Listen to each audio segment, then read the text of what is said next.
Now that I've got your attention with those incredibly satisfying typing sounds, let me show you what made them. This is the Everest 60, a brand new 60% mechanical keyboard from a company called Mountain. Mountain started back in 2018, and its first product was a landmark keyboard called the Everest Max.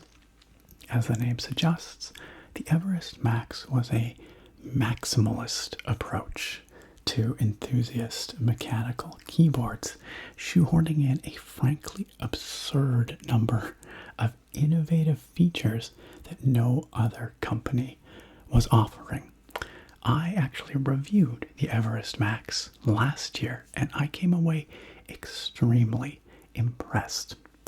However, despite how much I loved the Everest Max, I couldn't help but feel that it was a bit rough around the edges, a bit unrefined. It felt like the sum of its parts rather than something more. And I was a little bit disappointed with its merely average typing feel and sound especially. And I wasn't the only one. Other reviewers picked up on this as well. Well, it seems like Mountain has taken the lessons learned from the Everest Max to heart.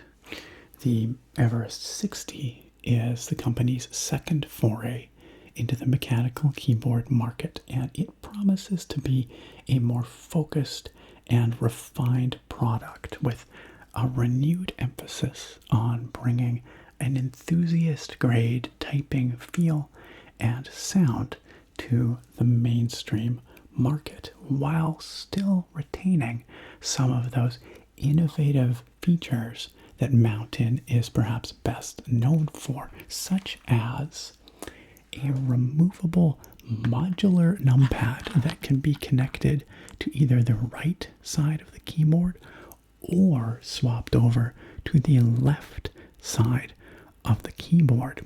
This is something I have never seen before on a 60% board, and is certain to get people's attention. So, does Mountain nail it with the Everest 60? Well, I don't want to spoil too much here in the intro, but let me say that this review is a doozy, and you won't want to miss it. Just like you won't want to miss this smooth segue to this video's sponsor, Into the AM.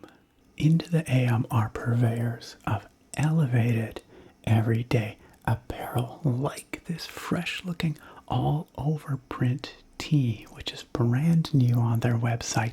It's got print not just on the front, it's got print on this side, it's got print on this side, it's got print even on the back, it's got print all over. And this is just one of numerous awesome new designs that Into the AM has in for their all-over print tees, in addition to their regular graphic tees, of which they have like a bazillion different awesome exclusively licensed designs. And just like those regular graphic tees, these all-over print tees are a super awesome looking, really well-fitting, super comfortable, and very easy to care for. And just like their regular graphic tees, you can save 10% on your entire purchase when you use offer code the ASMR Nerd, or click through on the link down in the video description. That applies to all of their products, including the new all-over print tees, their graphic tees, their joggers, their super comfy underwear, their hoodies, all of it. You can save 10% on the whole shebang. And even if you've been to Into the AM before, head on over, check out their new designs, because they're getting in new designs all the time. Make sure that you use that link to save 10% on your entire purchase. And if you do, a portion of your purchase comes back to support the channel, which of course I appreciate very, very much. Thank you if you use the offer code or the affiliate link. It means a lot to me. And of course, big shout out to Into the AM for sponsoring today's video.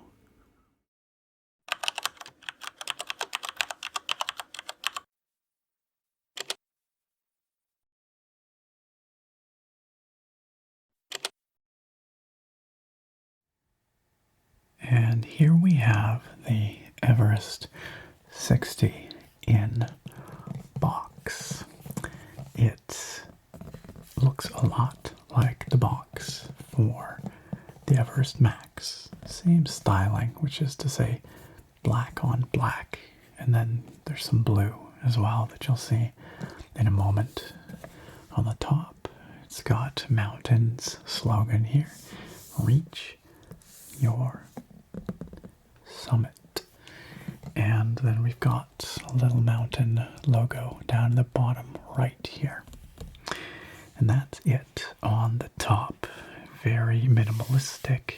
This is kind of a matte black, but it actually looks kind of dark gray, I guess. And then we've got a glossy black for the lettering here. Very simple statement of what they're trying to achieve here, I suppose. And I'll point out my camera does not like focusing on this sort of low contrast black on black. You might notice the focus seeking quite a bit, but it gets a little better as we come around the side here. So let's just bring this around. So on this side, got some information.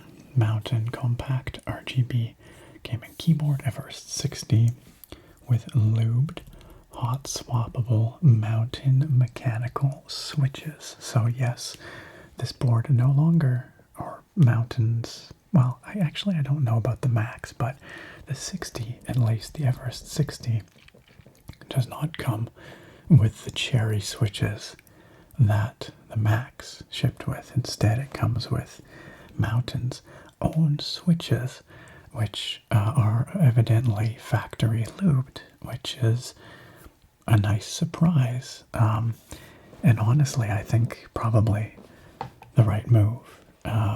Cherry switches, while recognizable and reliable, are simply not the best switches available these days. You can get better quality switches for less money than cherry, for the most part.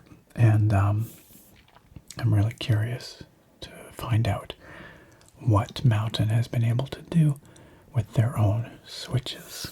So we'll certainly be checking that out here.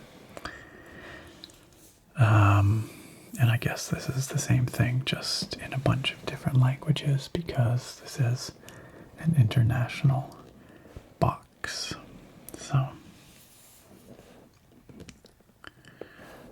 on the back, now we're starting to see the meat of it here. We've got all kinds of information about the various features and highlights of the Everest 60. Sophisticated multi-layered sound dampening, it claims. We've got a silicone dampening layer in the bottom and a couple of foam layers below and one above the PCB. PBT double shot keycaps, which is a real win here, because the keycaps were one of the weakest parts of the Everest Max. They were a thin UV coated ABS, so this ought to feel and sound a lot better and last better as well. Per key RGB, the Basecamp software, which I was really impressed with on the Everest Max. That was an exemplary piece of keyboard software, and I'm keen to see how it has evolved since I last used it. This is another big win. 3 and 5 pin support on the switches. The Max only supported 3-pin, so this expands the number of switches that you can easily pop into those sockets. lubed, hot swappable mounted mechanical switches, as we saw earlier. We will definitely take a closer look. This board, I believe, comes with their 55-gram tactile switches, but they also offer two linear variants, one that's roughly equivalent to a Cherry MX Red, and another that's roughly equivalent to a Cherry MX Speed Silver switch. And Mountain was kind enough to send along a pack of those Speed Silver-like switches for us to check out, in addition to the tactiles that come on this board. Lubed and clipped genuine plate mount Cherry stabilizers. So that's pretty cool. Now, the stabilizers on the Everest Max were lubed and clipped, but I didn't find the tuning to be totally satisfactory. They were better than dry stabs, but they didn't quite get there. I'm hoping that they have refined their stabilizer tuning for the Everest 60. Aluminum faceplate as before, same styling as the Max. Upgradable with the modular Numpad, which we do have and will be taking a look at today. It is optional, however, it does not come with the base board. Removable USB Type-C cable, several different places where you can plug that in. And then, of course, the compact 60% form factor with dedicated arrow keys, which is always good to see. In terms of what we should expect in this package, looks like we've got the board, USB Type-A to C cable, a keycap and switch removal tool, some riser feet. They do the magnetic type feet. You'll see what I mean if you are not familiar with those. A manual and an extra escape keycap.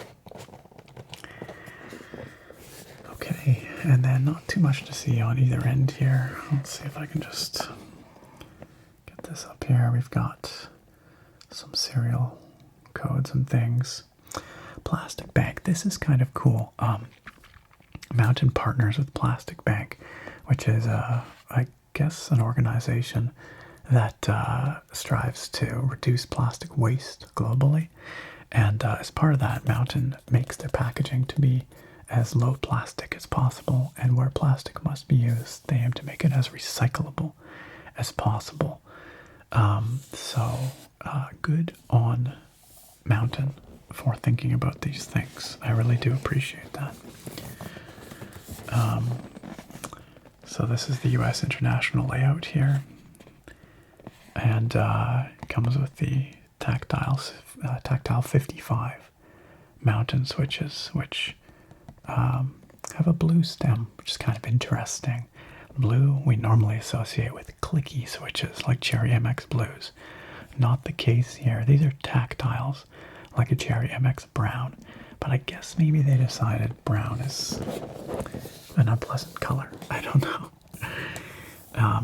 Either way, we're going to have blue switches that are tactile. And of course in the front, this nice detail that we've seen previously on the Mountain Everest Max box, which is the Mountain logo here. And this is how it opens, like so. You see? Very classy packaging. So let's open it up.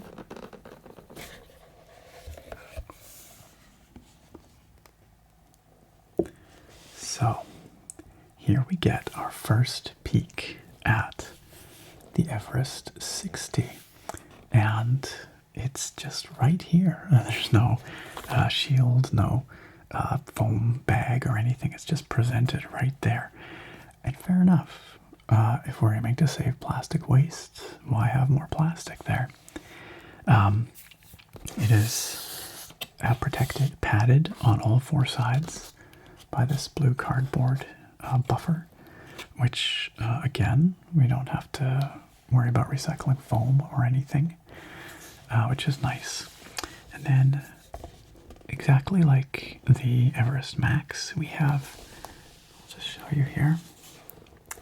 This little sort of product sketch, concept engineering sketch display up here, which shows some of the key features of the board. It's got kind of this blueprint aesthetic to it. It says innovation, aesthetics, customization, performance, the mountain design mission. To reach your summit, you need customized tools that will take you to the top your way. From the very beginning, our philosophy was to design user-centric products without any compromise. Welcome to the world of mountain with innovative design, unrivaled customization, and sleek features. Mountain is a revolution in choice. Experience the freedom of forging your own path. So we got some marketing copy up there. It's a little bit corny, a little bit cheesy, but that's how marketing be, I suppose. But it gets the point across. They're aiming for an innovative, appealing, customizable, performant package. They're all worthy goals. We will find out if they nail it. So, right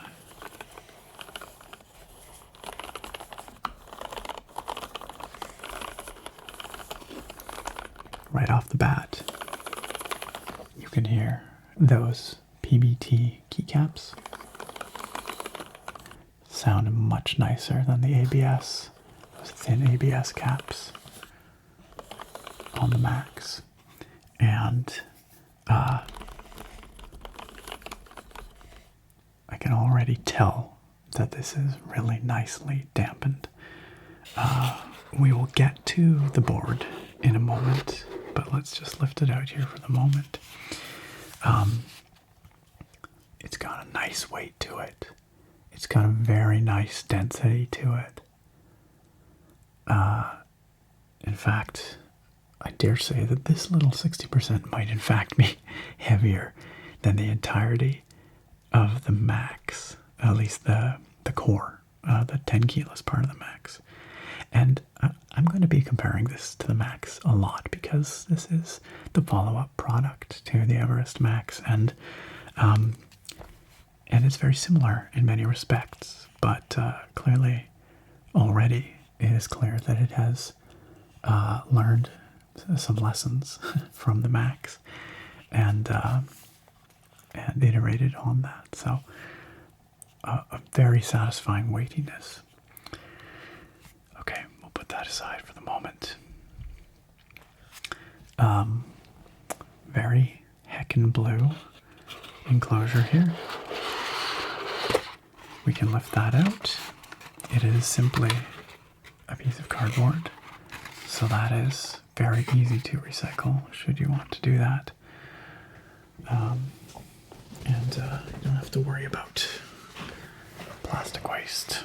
In the bottom here, we do have some foam, but it doubles as storage, so that's nice. We've got our USB Type-C cable here. It is of the more premium braided variety, and it's nice and supple and flexible. It is not very stiff or rough. It's got a nice soft feel to it, which I always take to be a sign of a higher quality sleeving. Sometimes you get the ones that are very rough and stiff, but this one actually feels really nice. USB Type A on one end. We've got some mountain branding, that logo. USB Type C on the other end. Once again, branding on the housing. Nice little cable there.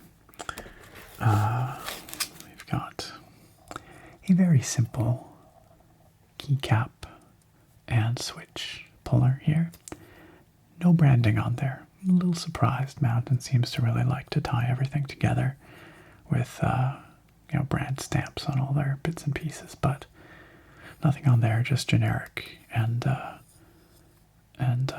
pretty lightweight, but it'll get the job done. It's got the wire style keycap puller, which is of course my preferred style, and then just a typical grabby little switch puller. We've got these little magnetic feet in black to match the chassis of the board, of course. These can be stacked up to lift the board and provide a higher typing angle. You can see here. There they go. They stick together, and we've got 1, 2, 3, 4 of those. We'll take those other two out here. So that gives you, of course, control over, sort of 3-stage control over the angle on your board. You can have no feet, 1 foot, 2 feet, which ought to be enough for anyone. And we've got, hiding in here,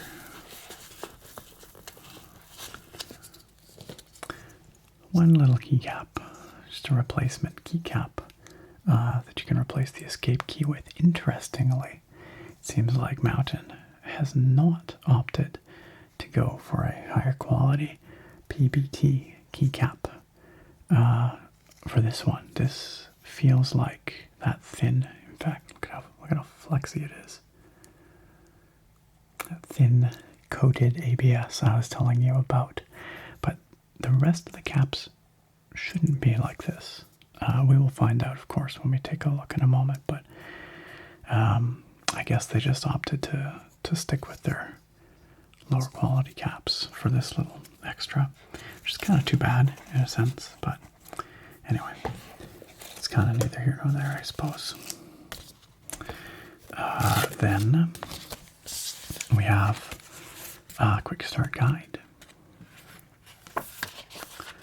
with all the hotkeys. So of course, being a 60% board, if you want to access all the functionality of a full-size keyboard, you're going to need a secondary function layer, and this details where all those other functions are, as well as backlighting control, profile swapping, multimedia keys, all kinds of things like that, in a variety of different languages. And that appears to be actually, you see they do demonstrate the hot swap functionality, the Numpad connection, the 3 different connection options, which we'll see in a moment.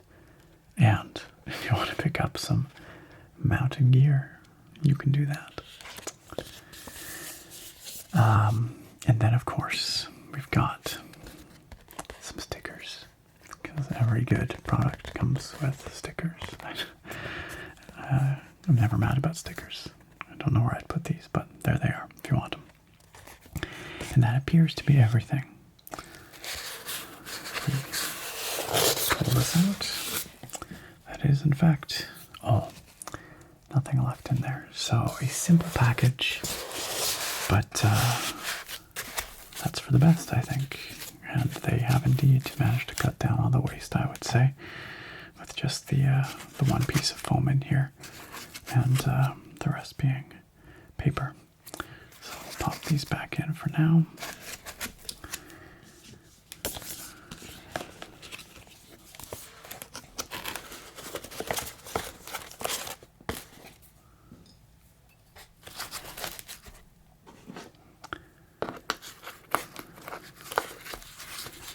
Everything nestled in its place. All right. Well, let's put this box aside and check out the actual keyboard.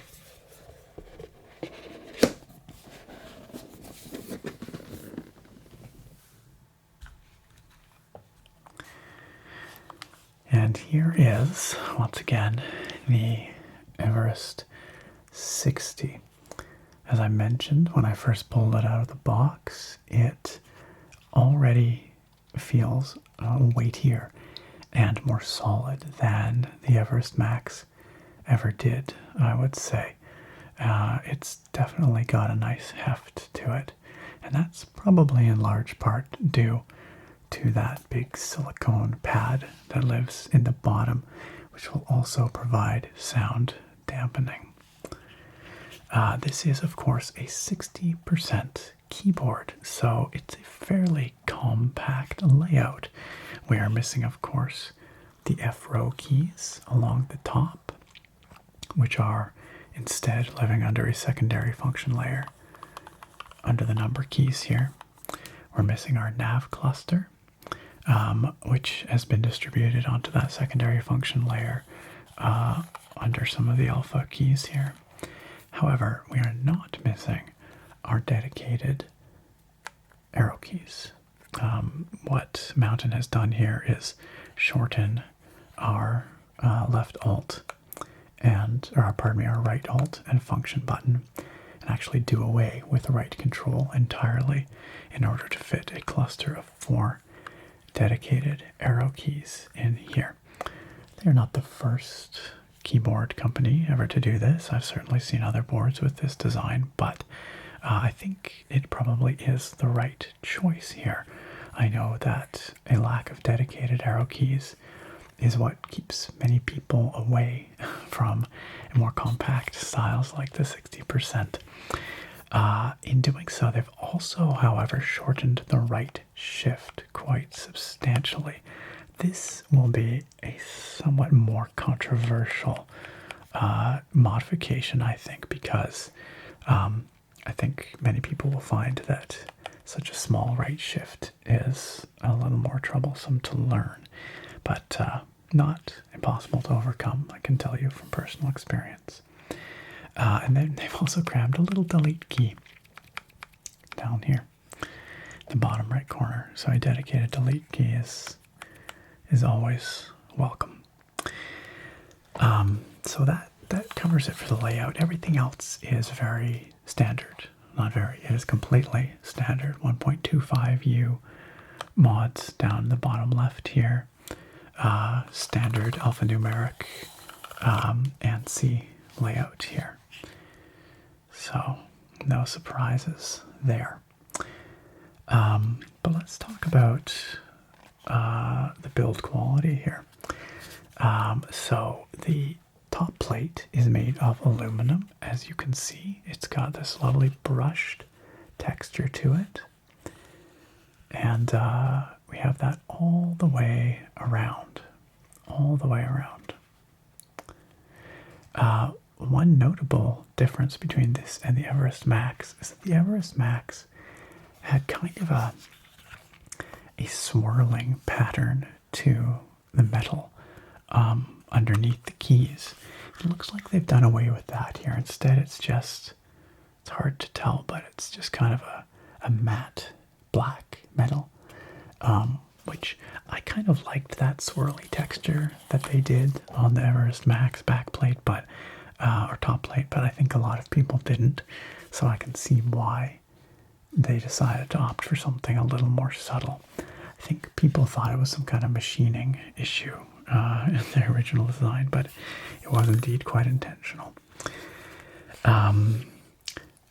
If we come around the side here, we see that we've got this kind of sandwich style design where we've got the aluminum top plate, then we've got a plastic diffuser. This is for the RGB edge lighting. This keyboard is edge lit 360 all the way around continuously. That diffuser wraps right around. And looks quite nice, assuming that it looks about the same as it did on the Max. It's a nice effect. Underneath that, we've got another aluminum layer, which completes the sandwich. And then below that, we've got the base, which is made of, I believe, ABS plastic. However, it feels much more solid here than it did before, and I really appreciate that. One other thing, though, that's worth noting is this little piece here. It's got the Mountain logo on it. What this is a magnetic port cover, because underneath we have a port for connecting the optional modular Numpad, which is one of the coolest features of this board. Off the top of my head, I cannot think of any other 60% keyboards that support a modular Numpad. This could be a world first for Mountain here. Again, on the Everest Max, these ports were simply left exposed.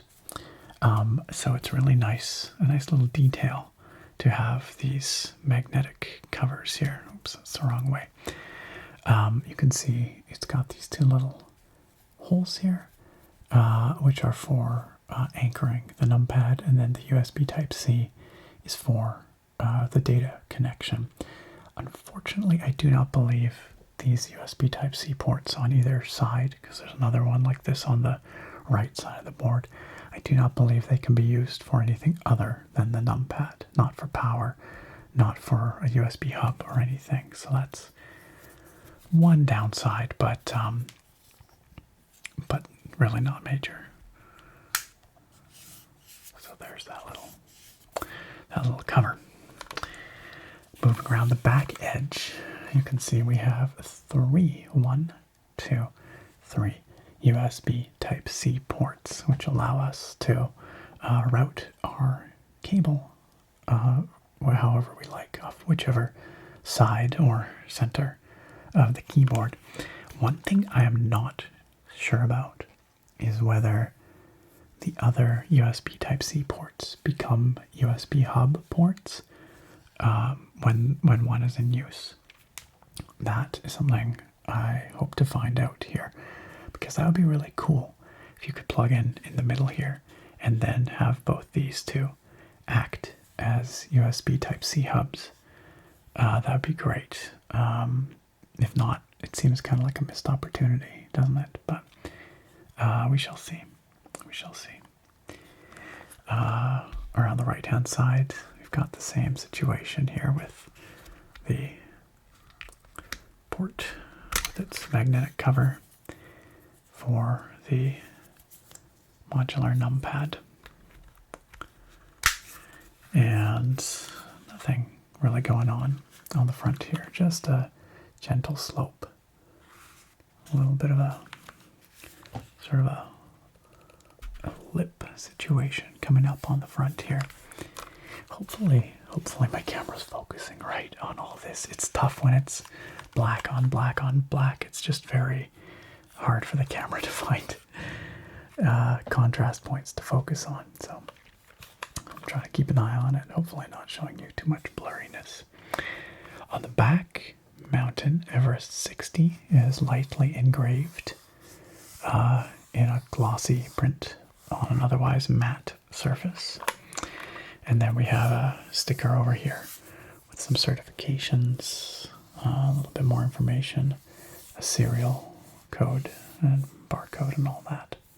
Designed in Germany, made in China. Along the base, the bottom, the front lip, I guess, we have 1, 2, 3 anti-slip feet here. And then here we have those magnetic riser feet. So these ought to come off, and indeed they do. And if you take those off, you have almost a flat typing experience. Not quite. If you were to set this down on a desk, you'd still have a bit of a wedge-shaped profile, a slight incline, so you can't get a perfectly flat typing experience here. But it's pretty close. And then, of course, you can stack extra magnetic riser feet on here and then cap them with these ones, which have, of course, the anti-slip feet on the bottom. So that's nice. And that design was seen on the Everest Max as well. And as I was saying earlier, this plastic on the bottom, just listen to it. Listen.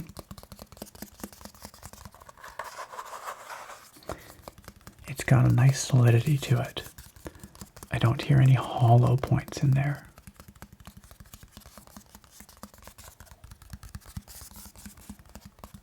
Nowhere does it sound like there's a big hollow cavity in there.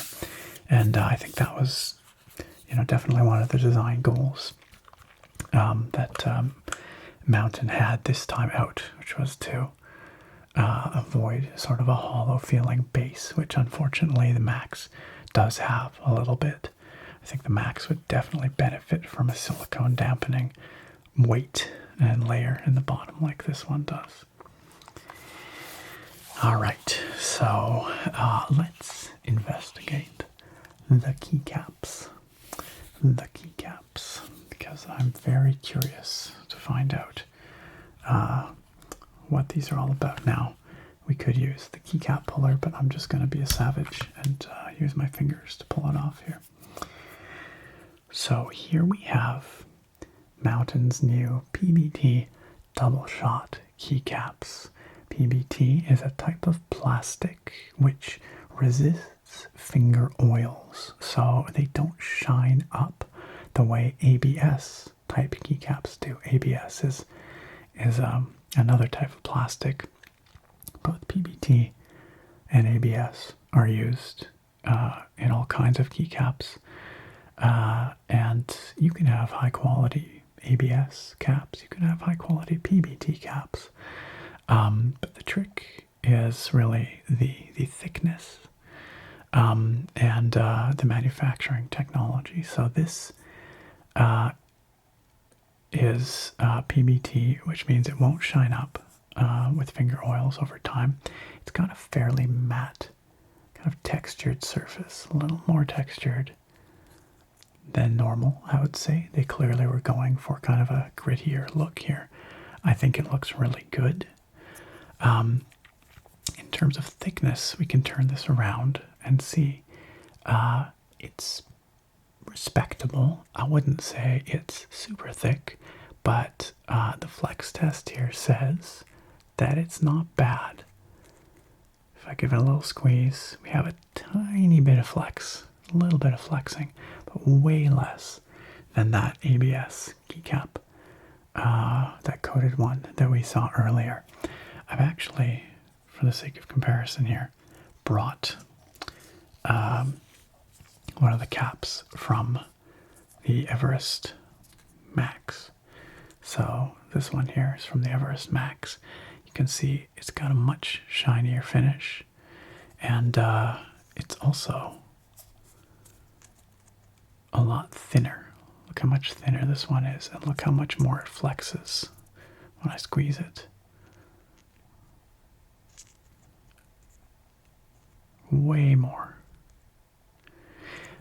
So a definite improvement here with these new keycaps, in terms of the material, in terms of the quality, the thickness, also in terms of the manufacturing technology. So as I was saying, that is one of the major points.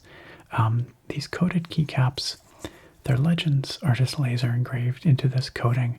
If the coating were to wear down, which it will over time, then you start to lose your legends.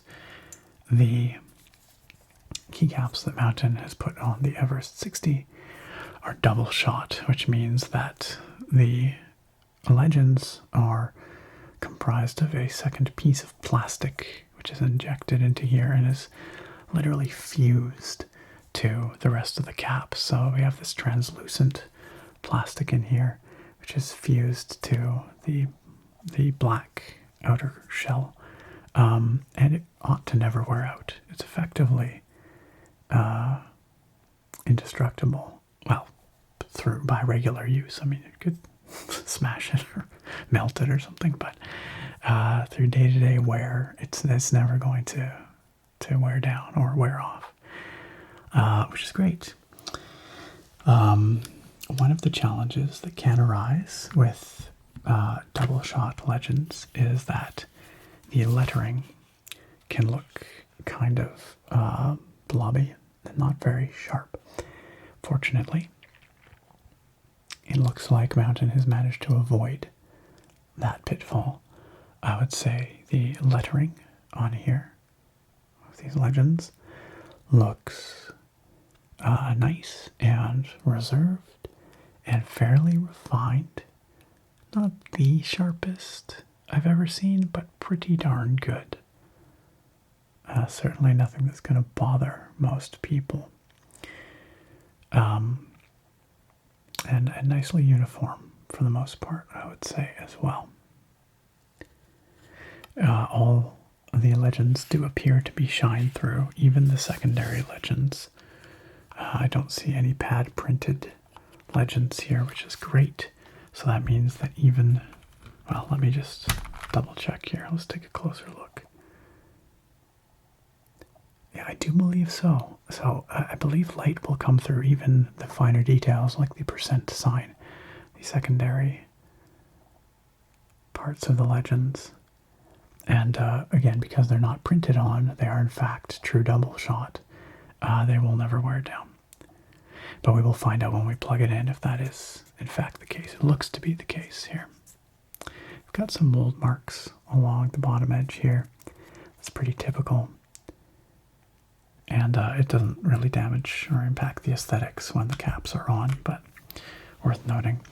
I was also going to just take this off again. Oh, would you look at that? We pulled the switch out.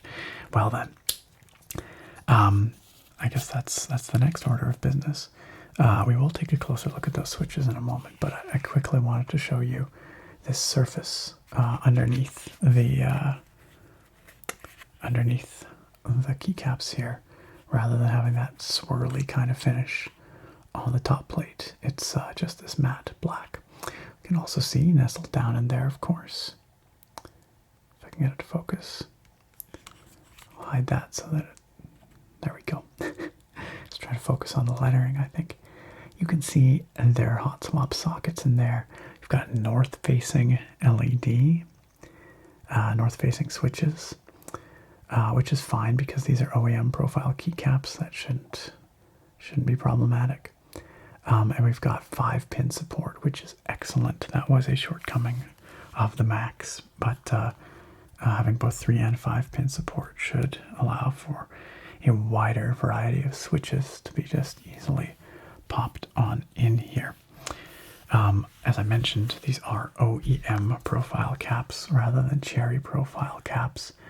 And so we shouldn't have any issues with the north-facing switches interfering with the bottom of the keycaps or anything like that. Got that typical kind of sculpted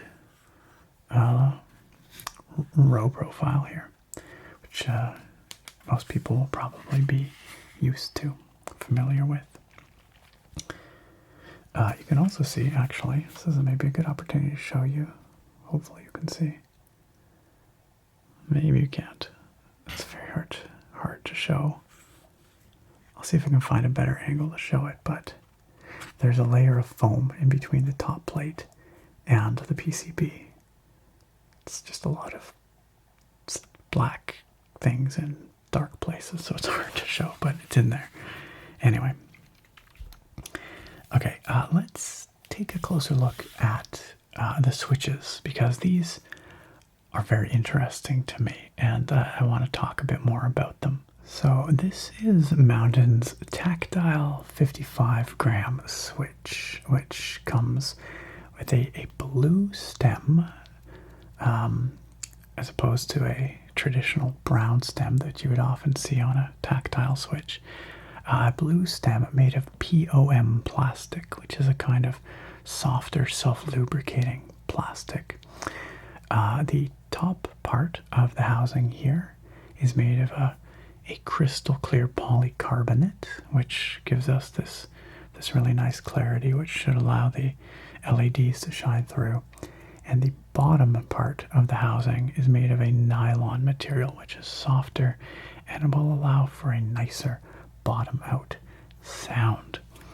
Let's hear what it sounds like. Let's give it a little test.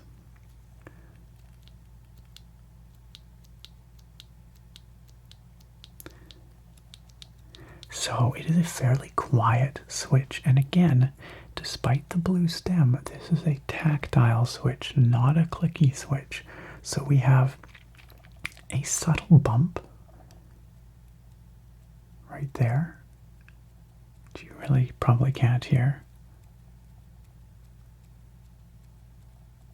Very faint, but it's there. And then a fairly quiet bottom out. In fact, more than fairly quiet, it's a very quiet bottom out. Listen.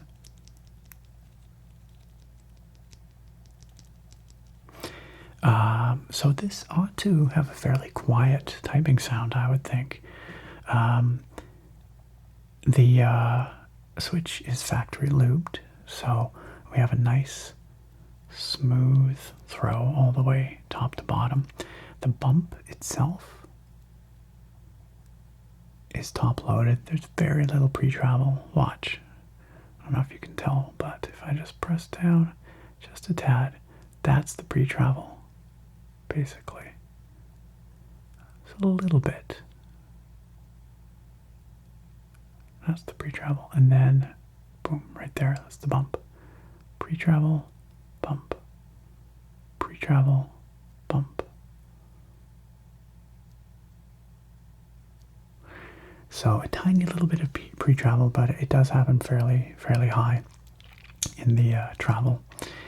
And the bump itself is pretty subtle. It's fairly comparable to what you'd get on a Cherry MX Brown.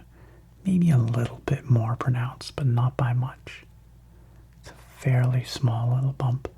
Not nearly as pronounced as something like, for example, a Boba U4T, which you can just hear. It's a much more tactile feel. This is very subtle. I've also, for the sake of comparison, brought a Cherry MX Brown over, so we can just put these side by side, and you can hear them. So let's compare the sound of the Tactile 55 from Mountain. Here we'll go one ear. And then the other ear.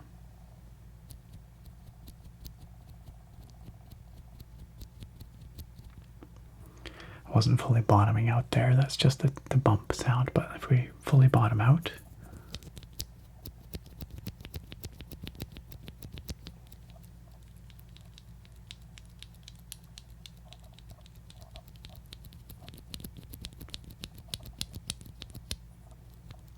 it's a fairly quiet switch overall. Here's the Cherry MX Brown.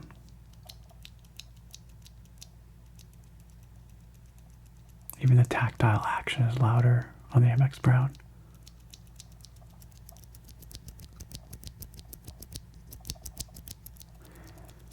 But you can hear there's a lot more noise there.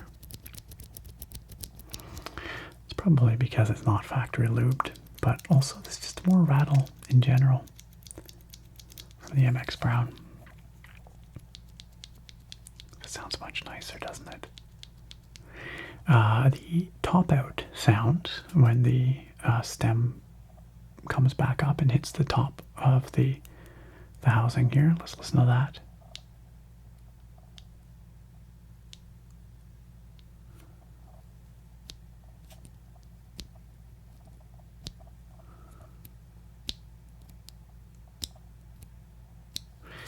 Still fairly quiet, actually. Here's the Cherry MX Brown for comparison.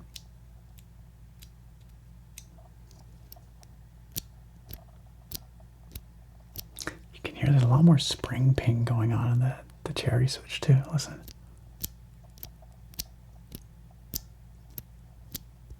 It's kind of that metallic element to it.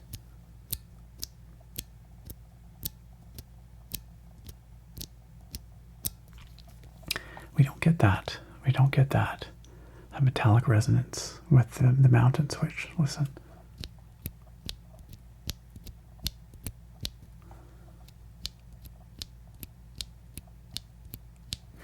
So I would say, in terms of its acoustic properties, the Tactile 55 is absolutely winning out over the Cherry MX Brown right now.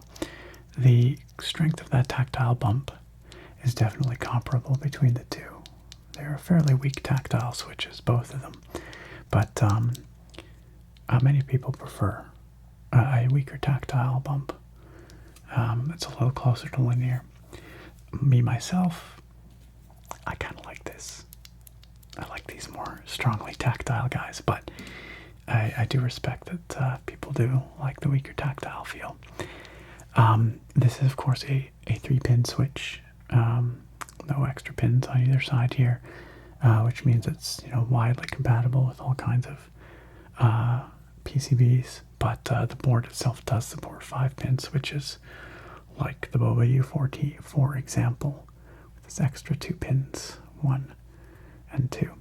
Should you decide that you wanted to put those in there. Aesthetically, a Cherry MX RGB switch, which this brown is, and the Mountain switch are very similar. They both have a little window up top to permit. Well, actually, the Cherry MX RGB doesn't really have a fully open window, but it has a gap up there to permit RGB light to shine through. Whereas the Mountain switch actually has a fully. I'm just looking here. Oh no, you know what it is? It's actually a lens. It's actually got a lens, a piece of clear plastic that is designed to transduce the light from the LEDs, and should actually do a better job of it than the Cherry MX will. You can see the clarity on the Mountain switch is much better. The Mountain switch has, it's hard to tell, but a tiny little Mountain logo stamped on the south side of the switch there. There you go. You can just maybe make it out there. The Cherry switch obviously says Cherry on it. Also hard to see, but it's there. There we go. So, overall, this seems like a really solid little tactile switch if you're looking for a lighter tactile experience. Now, I did ask a representative from Mountain if they could tell me who the OEM for these switches is, who they actually get to manufacture them. Because, as much as these might be designed or spec'd by Mountain, they will be manufactured by a company in China that manufactures a lot of other switches as well, no doubt. And different OEMs are known for sort of different switch characteristics, and so I was curious, for the sake of being able to compare it against perhaps other switches that the OEM makes, but Mountain was not able to tell me. They declined to share the OEM for these switches, which, fair enough. I'm sure there's good reasons for that. But so we're left just guessing at who the OEM for these switches is. I do not know. But all I can tell you is that the performance, at least in hand here, feels really good. Now, Mountain does have 2 others. They have a linear, a 45-gram linear switch with the typical 4 millimeters of travel distance that we have in our 55-gram tactile here. Then they also offer the the 45-gram silver switches, which are speed switches, which means that they have a shorter travel distance. They don't actually travel as far down, and they actuate higher in their travel. This is to ostensibly allow for better reaction times when gaming and these sorts of things. In terms of the housing, the materials, it's all the same. We got the POM stem, the polycarbonate top housing and the nylon bottom housing. Obviously the stem is a silver kind of gray color here versus the blue on the Tactile. This is a linear switch, so there's no bump in here. No bump whatsoever. And you can actually see when it bottoms out, that's the bottomed out switch. You can see this stem doesn't actually fully recess into the top housing. So the bottom of the stem is being presumably blocked down here by either a shorter bottom stem or just some material in there, I guess. I'm trying to figure out which it is here. Let's take a look. See if we can do a little. Because if you look at this Tactile switch here, let's use this to depress the stem. Makes it a little more obvious. You'll see that the stem, recesses all the way into the housing there. All the way in, sits flush with the top of the housing. Whereas the speed switch with the lower travel distance, it sits a few, fractions of a millimeter higher. It does not recess fully and sit flush. Anyway, but this is a similarly smooth switch.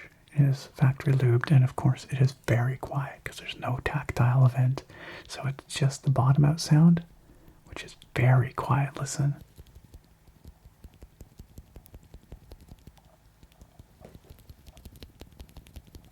It's a very dampened bottom out. And then that top out, which is fairly quiet as these things go too.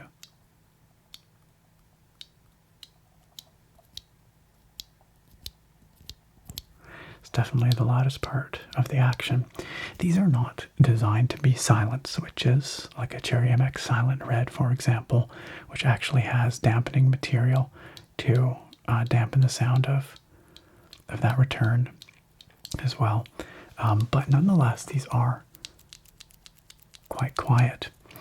The last characteristic that I wanted to examine here was the stem wobble. So if we just kind of prod our stem here, let's see if we can sort of, I need tweezers for this really, but I'll use my fingers. So there's definitely some wobble, both east-west and a little bit of north-south. Mostly east-west, though. And that seems to be consistent across the Tactile and the linear switch. You can hear it there.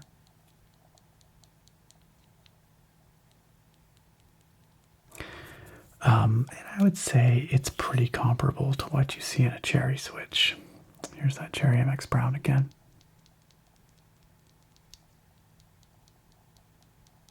I might even go so far as to say there's a little bit more in the Cherry switch. Listen.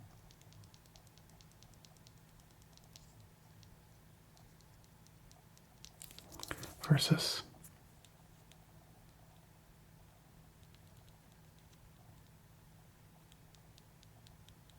it's hard to say.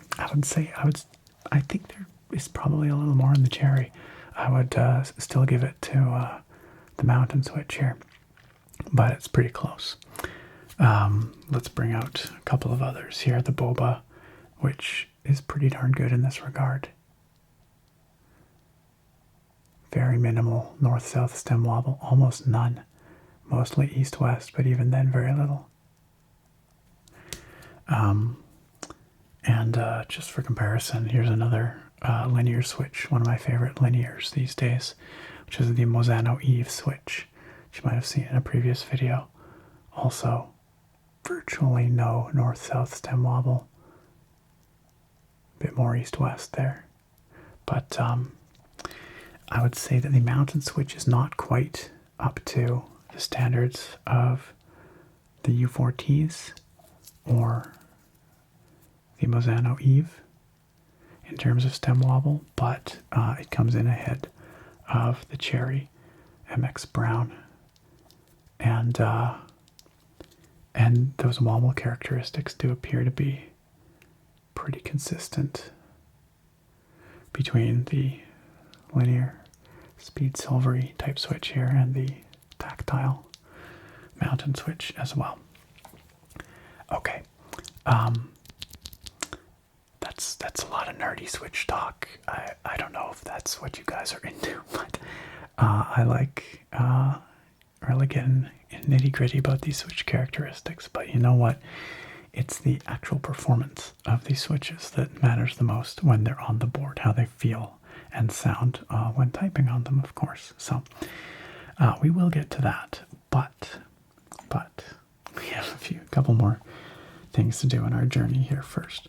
Let's pop this here switch back into its socket there, which is it goes in very easily. I will say, it goes in very easily.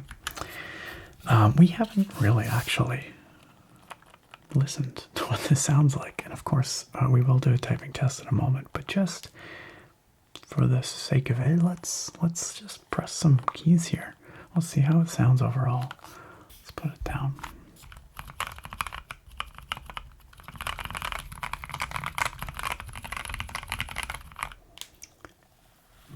That's pretty good.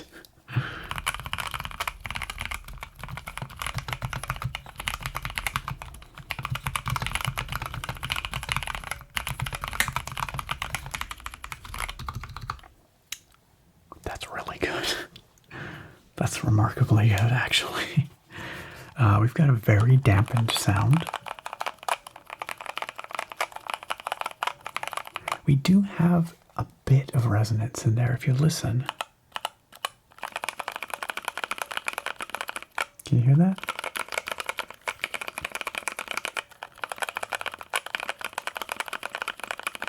There's a slight musical resonance.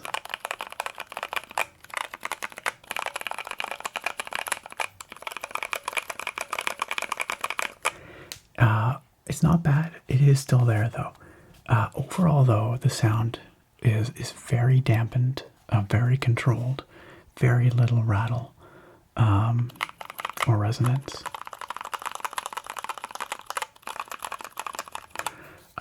But did you hear those stabilized keys? Listen. Let's start with the backspace.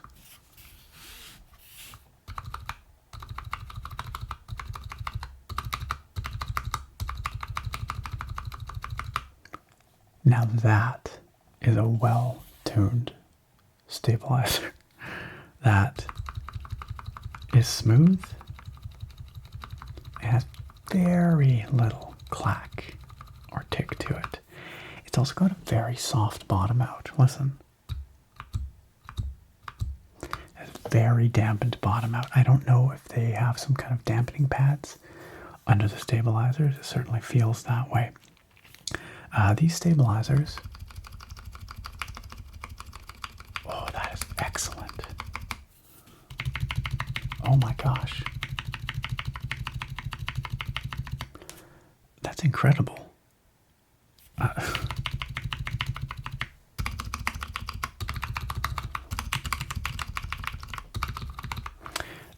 That is about the best stabilizer tuning I've ever heard or felt on a stock board. Now, if you go in there and do a custom job, perhaps you could get them better, but that's pretty darn good. The spacebar is perhaps the most notoriously difficult key to make feel and sound good. I did briefly press it there while I was doing a little typing test, so you guys heard it, but let's try this again. Let's see.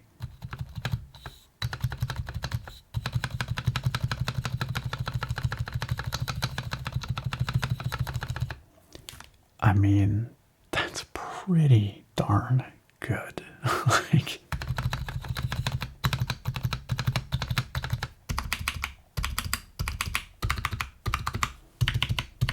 that left shift sounds so good.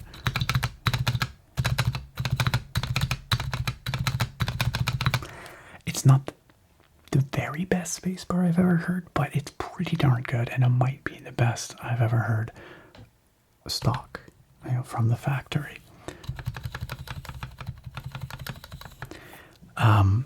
Those stabilizers are very well tuned. Let's take a look at them, just so that we can.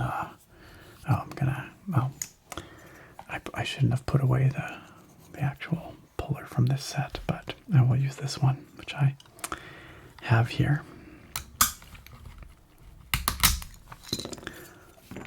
So these stabs are genuine cherry stabs. They are lubed with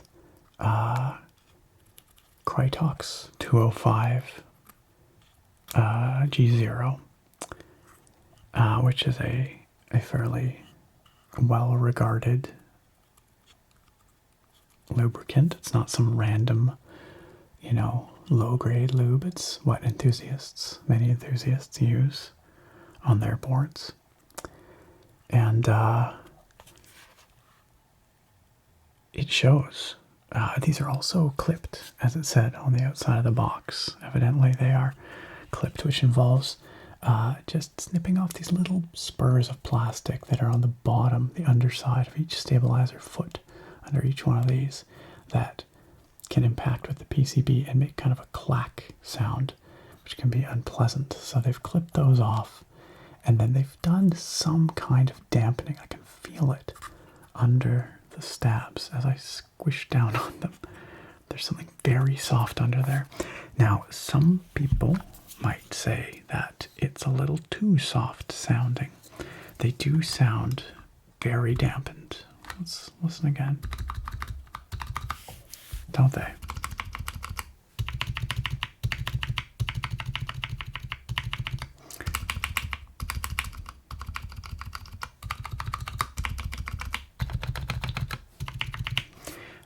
Personally, though, I like a softer bottom out. I will often, when I Band-Aid mod my stabs, I will double layer my Band-Aid bits to get a more pillowy bottom out. Some people like a firmer bottom out, though, and this might be too dampened for some, but I would take this 10 times out of 10 over gross, rattly, undampened, unlubed stabs. So that's really the story here. We've kind of looked this hardware through up and down, back and forth, and took a very detailed look at those switches there. For the typing test that you guys will hear in a little bit, I will be typing on the factory stabs, with the tactile switches and the stock keycaps, and then I will do a second typing test where I will swap out all the switches for the speed silvers, or the linear 45 gram speed switches, I guess is what Mountain calls them. And I also have another set of keycaps that Mountain sent over, because in addition to upping their game with the stock caps, they are also offering replacement sets, which are also PBT, but they come in a variety of different colors, and I'm not sure if those are manufactured in the same way, to the same quality as these stock caps, but we will be investigating that as well. So you'll get to hear it all. You'll hear the tactiles, you'll hear the linears, you'll hear the stock caps, you'll hear their other caps as well. But before we even get to any of that, we have to take a look at the Numpad, the modular Numpad, because that's one of the greatest features that this board has. So let's take a look at that. And here we have the optional modular Numpad for the Everest 60. This should go a little faster just because we've already looked at all the details of the main board, and this is basically identical, just a Numpad. So just like the main board, it comes in this fairly minimalistic kind of box, Reach or Summit on the front, can see the contents listed on the right here, which is just to say the numpad and the spacer feet, so you can angle it up if you want. You have that mount and logo on the front again. The plastic bank logo, partnership logo here. Says here Mountain Everest 60 Numpad with RGB, compact RGB gaming keyboard. And that's that. On the back, we've got a picture of the product. Perfect upgrade for Everest 60, easily connectable via USB Type-C connector, equipped with lubed, hot swappable mounted mechanical switches, the same switches that we just saw in detail on the Everest 60. Lubed and clipped cherry stabs, 360 RGB lighting, everything that the Everest 60 has. This little numpad emulates, just smaller. It does say here, however, and this is one thing I was wondering, only works with the Everest 60. So unfortunately, you can't buy this and use it as a standalone numpad, which is a bit disappointing. I would really like to have that option, but I suppose it's excusable given the fairly proprietary, setup here. Even though it does just use USB Type-C. Perhaps in the future, in a future revision, Mountain could release a version that works standalone as well, but I don't think that's really their goal,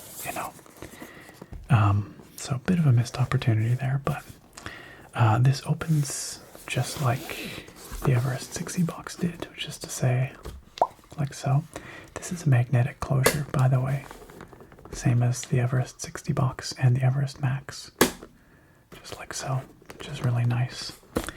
Feels nice and high quality.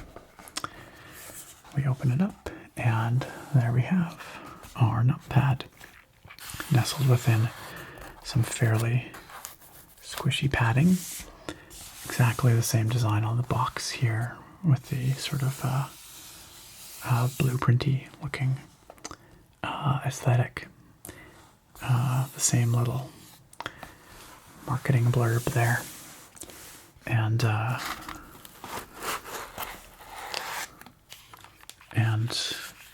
exactly the same design as our main keyboard. We have, of course, the port covers here, magnetic, as with on. Oh, maybe these aren't magnetic actually. Are they, or aren't they? Oh, they are. Okay. We've got the double shot PBT keycaps in this textured black. We have the brushed aluminum on the top plate. We have the sandwich style design. We have that 360 degrees of RGB lighting, that diffuser. Then we have the plastic base. Now, on the bottom, things get a little more interesting. I will show you that in a second, though. I just wanted to point out that we do have our feet in here, which, of course, we can just pop on here. Don't think I actually demonstrated this with the main board, but that goes on there. This goes on here. Voila. It's now stacked up a little higher. So, just like with the Everest 60, the numpad can stack up to, well, technically 3 of these feet tall, I suppose. Underneath, absolutely nothing.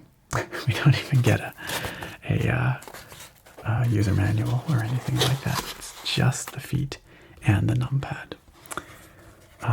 Speaking of the numpad, let's take a closer look at the attachment device. So the mechanism by which this numpad attaches to the Everest 60 is, I believe, the same as what we saw on the Everest Max, which is to say, it's got this little slider. So let's take off these port covers. So because this is an ambidextrous design, it can be attached to either the left side of the Everest 60 or the right side.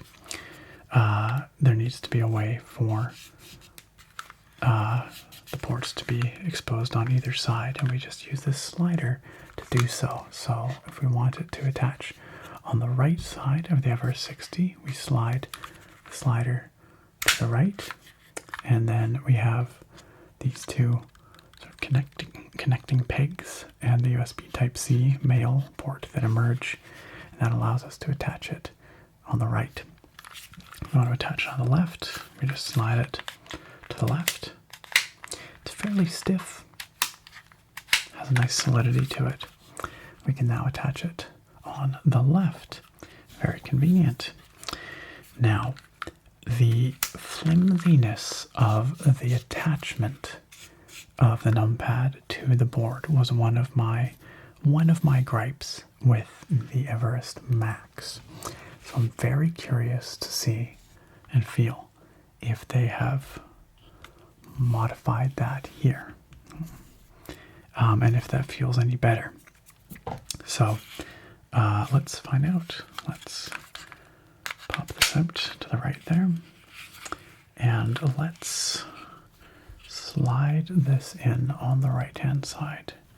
So of course I have to remove the port cover there as well. So we simply bring them together, and there they are. But I would say, yeah, so it's still not the firmest connection. It's fine when it's laying flat on your desk surface, like so. I don't think you're going to notice or care that this is not a super, strong connection. But, as soon as you lift it off the desk surface, you can see, it's pretty flimsy. And I wish that was something that they had modified or improved here, but it's effectively the same mechanism as with the Everest Max, and it feels about the same. And you can see it just kind of flops on the side there. It just doesn't instill a whole lot of confidence in the solidity of that connection. I assume it's going to be the same on the other side. Remove the port cover, pop them together like so. Ta-da! And yeah, it's the same experience, which is to say, it's fine when it's on the desk, but as soon as you lift it off that desk surface, it becomes quite apparent that it's just kind of flopping there. So I'm a little disappointed by that. I'm not going to lie. I was hoping that they had somehow maybe reinforced this attachment mechanism to make it sort of clamp on in a more solid sort of way, especially considering everything they've done to make the actual board feel much more solid. But regrettably, it appears that they've retained this serviceable but somewhat flimsy mechanism from the Everest Max. So that being said, however, here is our full board with our 60% board and our detachable modular Numpad on the right hand side. What a cool looking setup. This is a very unique look. And, as much as I'm disappointed that they didn't improve the solidity of this attachment mechanism, I mean, how many other 60% keyboards allow you to have a modular southpaw arrangement on the left side Numpad here? There aren't any, I don't think. There are very, very few, if any at all. So that's pretty cool. This board is absolutely doing something that other boards are not, and I must commend Mountain for that. So that's the deal with the Numpad, and I didn't really do a whole lot with it here, but it's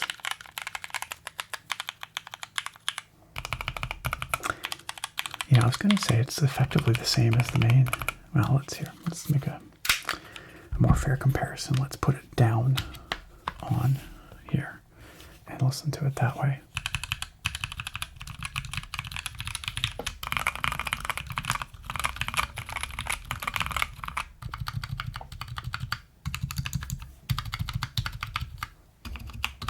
So it's effectively the same feel and sound. I want to say it's a little less dampened. If you listen, there's a kind of a higher pitched element to the Numpad.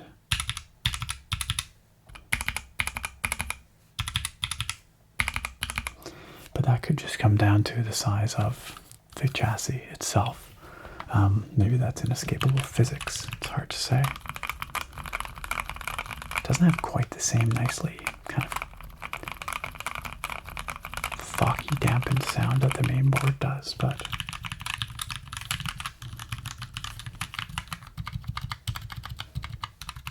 I will say the stabilized keys still sound and feel amazing. Really, really impressed with the stock stabilizer tuning on these products. And I assume, yes, we do have those tactile 55-gram switches on here, just like on the 60. All right.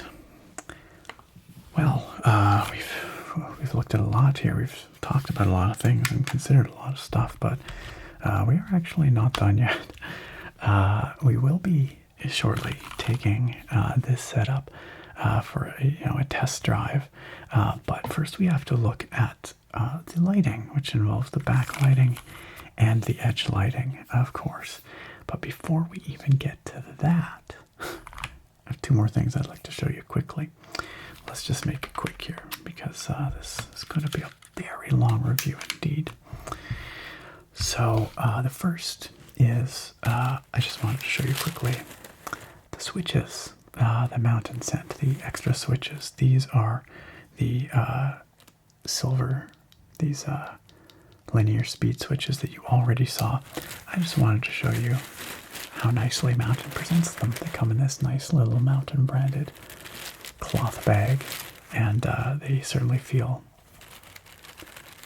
a lot nicer than just a cheap plastic bag. That's really all I wanted to show. But I also wanted to let you hear them because they kind of sound nice, don't they? They kind of sound nice. Nope, it's not going to focus on the switches, is it? There. Honestly, not sure how many this is. Feels like quite a few, maybe 90. Not certain. But I will be putting these on onto the board for the latter, the second part of the typing test. So there was that, and then there are the additional keycaps. So Mountain is selling these in a variety of styles. They have 8 different styles that they're selling their new keycaps in here. And this is the Obsidian A set. They are all PBT double shot, just like the stock caps on the board, just in different colorways. So let's take a quick look at this. You will again see these on the board in the back half of the typing test, but I just want to show you how they are presented and packaged. So here we have the Obsidian A set, which admittedly not the most exciting set of keycaps ever. They do come in just a plain kind of cardboard box, similar matte black aesthetic going on here. Really nothing happening around the outside here, but it is serviceable. The Obsidian A set comes with these black, or I guess dark gray. Are these in fact differently colored? That's a good question. Let's compare these to the stock caps. I think they are a little bit different. Yes, slightly. So while the stock caps are black, these Obsidian caps are a dark gray, very dark gray. So the Obsidian, oh, these little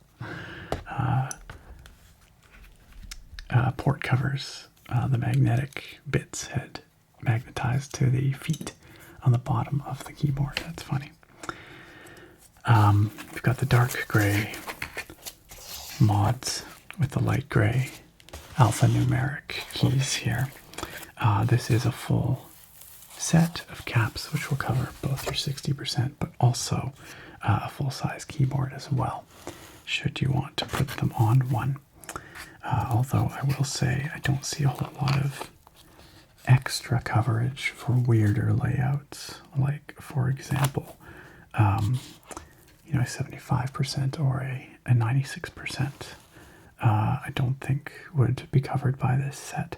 They do, however, fortunately, have coverage for the Everest 60 with the small right shift, the correct profile delete, and the small 1U function at Alt as well. They also got you covered if you're rocking an ISO layout board, which is nice, with the big chunky enter there. And it comes with a little keycap puller. Not my favorite type though, just one of these cheaper loop style ones. Overall, these appear to be pretty much identical to the caps on the Everest 60. So if we just pull one out, the thickness appears to be the same. They are double shot, made of that highly textured PBT, and the legends appear to be of about the same quality, which is to say pretty good, reasonably sharp. Maybe not the best I've ever seen, but not bad by any stretch. And of course they come in these nice foam trays. And that's it. That's the whole situation with these. So I believe these cost $30, which for a full-size set of high quality double shot shine through PBT keycaps is completely reasonable. Is good, as a matter of fact. Is perhaps cheaper than what you'd pay for something similar from elsewhere. And they do appear to be pretty much identical to what ships on the board in terms of manufacturing. Anyway, just in different colorways. They do have more fun colorways if you're interested. They have some that are in yellow and gray. They have a pink and gray. They have a black and white. They have a few different options that you can check out. So, again, you will get to see these on the board in the back half of the typing test when I'm testing those speed silver switches.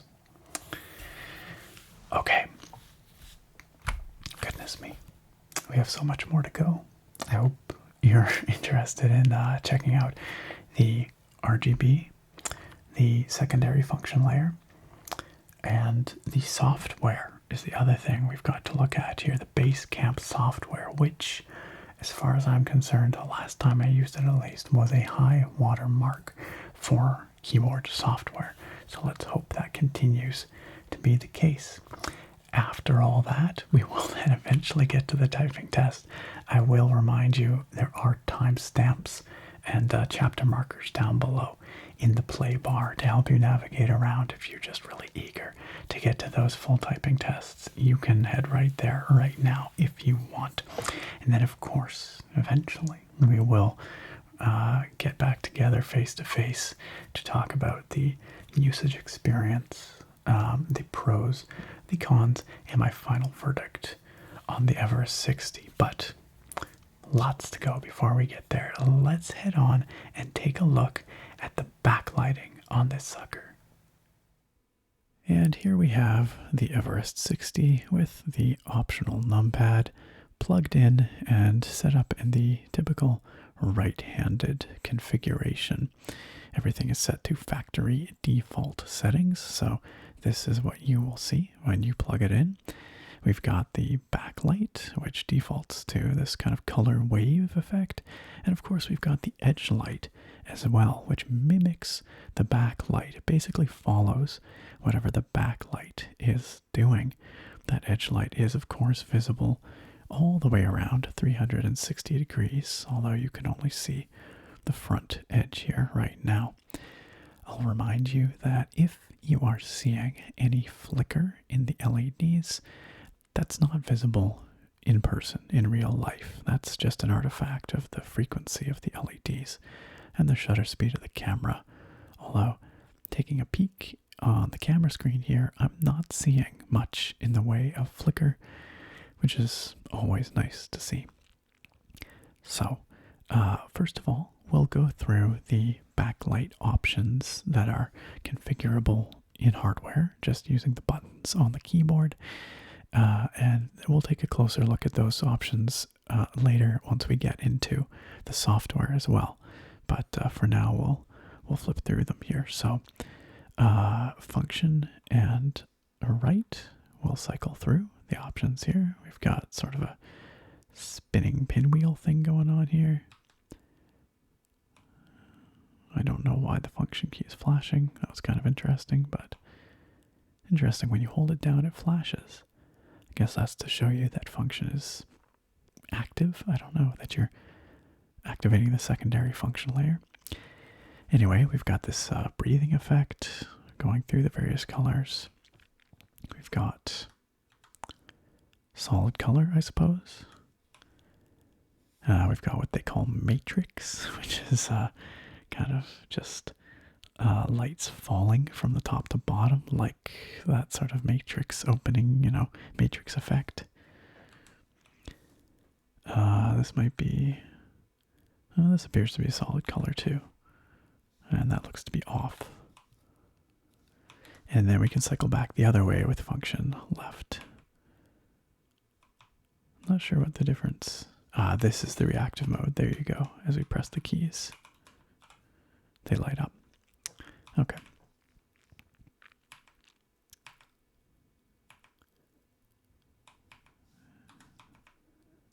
And we're back to a solid color there. So there's actually really only a handful of effects, maybe 6 or 7 or so, that you can access in hardware like this. You can, of course, configure custom lighting setups in the software, which we'll be seeing shortly. We also have speed control, so if we want to slow this wave down a little bit, function down, we'll do so. There we are. And if we want to speed it up a little bit, function up, we'll do so, and it gets pretty fast.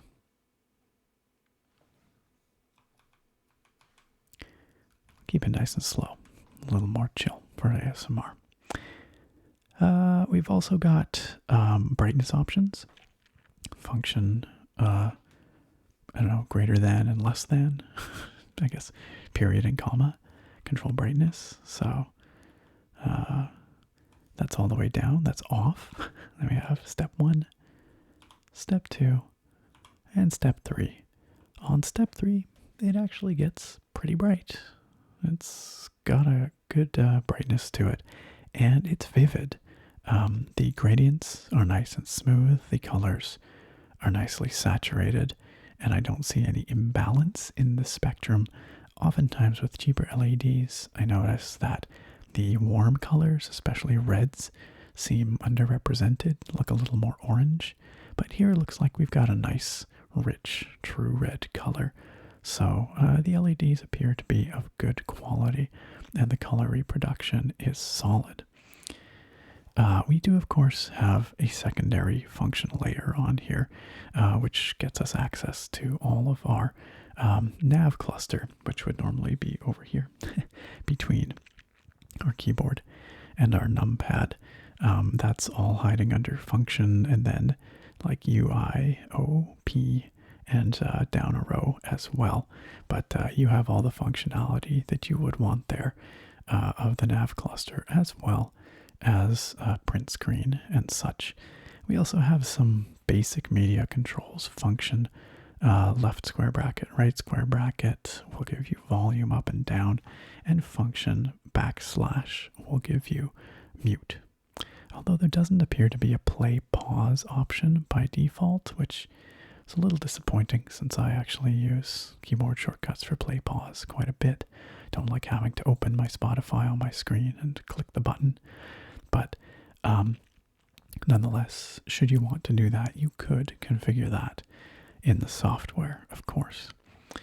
The final thing worth mentioning is that we have very granular control over our profile that is loaded.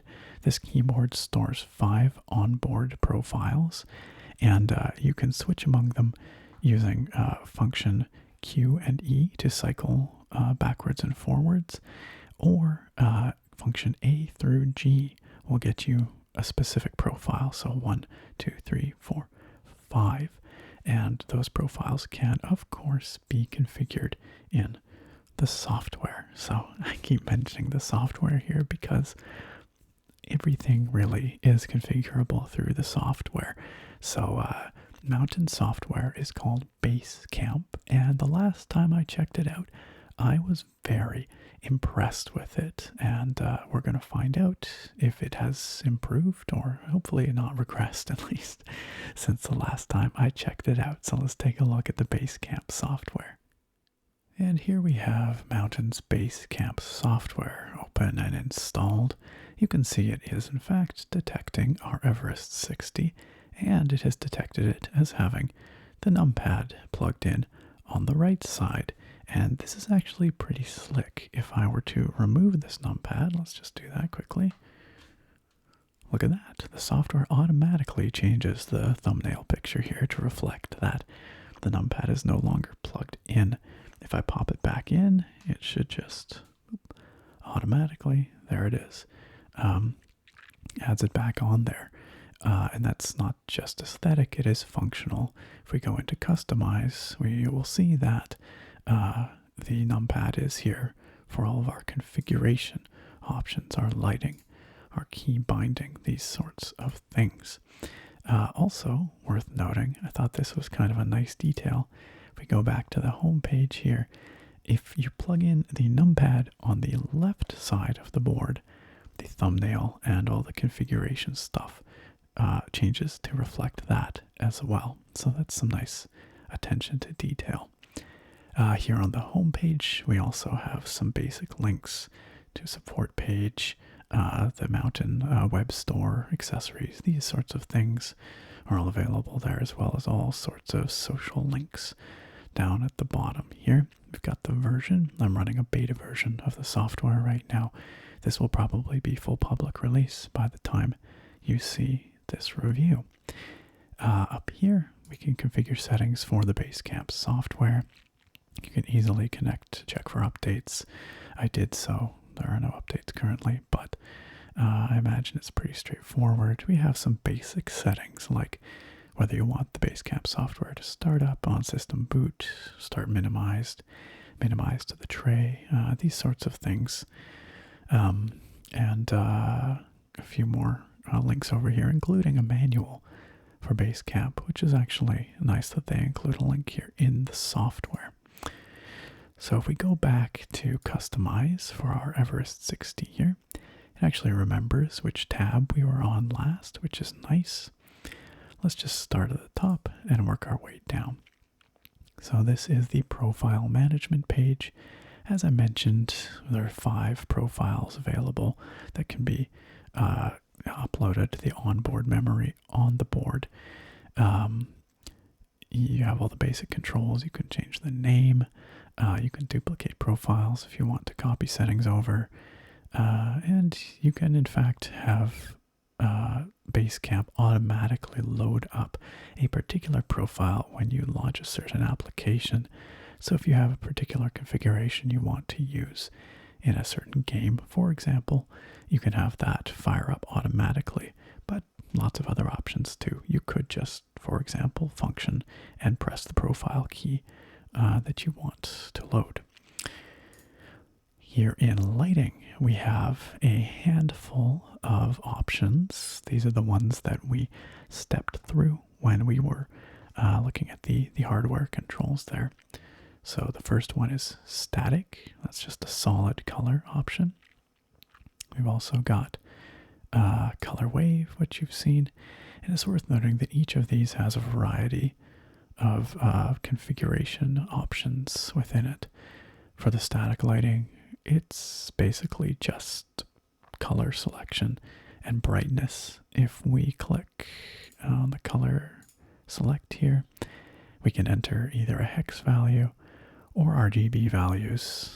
We can save colors. We can pick from preloaded swatches here, or we can configure it up on the visual thingy. I don't know what you call this. Color picker, I guess, up here. So that's very straightforward, pretty typical, and fairly flexible looking. We also have a couple of options here that appear to be available for every lighting config, which is sync across devices. So if you, I guess, have one of Mountain's mice installed or plugged in, for example, or perhaps even another Mountain keyboard like the Everest Max, I guess it'll sync across all of them and across profiles. So by default, you just control the lighting for a single profile, but you could have it apply to all if you so chose. If we come to color wave here, we are on single color option for the color wave, but if we want to go back to rainbow, we can click on that. It's funny, actually, it had rainbow selected there, but we were actually on single color because we had picked single color here. Then we go back to color wave, and it's still single color, even though rainbow's highlighted. It's a little bit buggy, but it's, it's fine. If you click rainbow again, it comes back to rainbow. Got a dual color option, which I don't know if this is intentional or coincidental, but these are some pretty strong Ukraine support colors here, which I do appreciate. You can control speed and brightness in software as well as direction. Again, those options are all available on the board itself, but there they are if you want to do it in software. Tornado, which we saw, once again defaulting to the single color. Breathing, which goes through rainbow by default, but we could configure it to a particular color. Reactive, which is where you press the button and it fades in and out. Matrix, we saw that earlier. And custom. Now here we get a little bit more in depth. This gets a bit more interesting because not only can we access the lighting of each individual key, so we have per key RGB configuration, but we also have access to each LED around the perimeter for the edge lighting. So let's just see. If we click individual LEDs, you can see everything I see. I'd have to switch it back to white, but anyway, you can see most of these colors along the front edge here are white. Hopefully you can see that. And if we click the individual LEDs, they turn to this deep blue, this kind of navy color, all the way along as we click on them. Can do the whole front edge there about. Ta-da! We could also do the same for the backlighting if we wanted. I'm not sure if we can drag select. Indeed we can. Look at that. All of them. Perfect. What if we shift click? Oh, beautiful. Control click. Okay, no control click, but shift click does work. Drag click works. So that makes it really easy, and it's quite responsive. You can see it updates quite quickly. There's just a very brief pause. Drag select. Ta-da. And of course you can configure the colors to your liking. Let's get some, I don't know, yellow going on in here. There we go. And hopefully you can see that reflected on the board here. If you're not happy with what you've been doing here, reset all, and we're back to defaults. So that's pretty flexible and about as good as you can hope for per key backlighting. especially with the shift select and drag select. That does make configuring large piles of keys, chunks of keys, a lot easier. And of course we have off if you are no fun and you don't want fun colors on your keyboard. That's fine. Let's go back to the color wave. Let's keep it nice and slow, which it is by default now. Let's go back to the rainbow. I do like the rainbow effect. For what it's worth, it can go top to bottom here. Or bottom to top, if you like.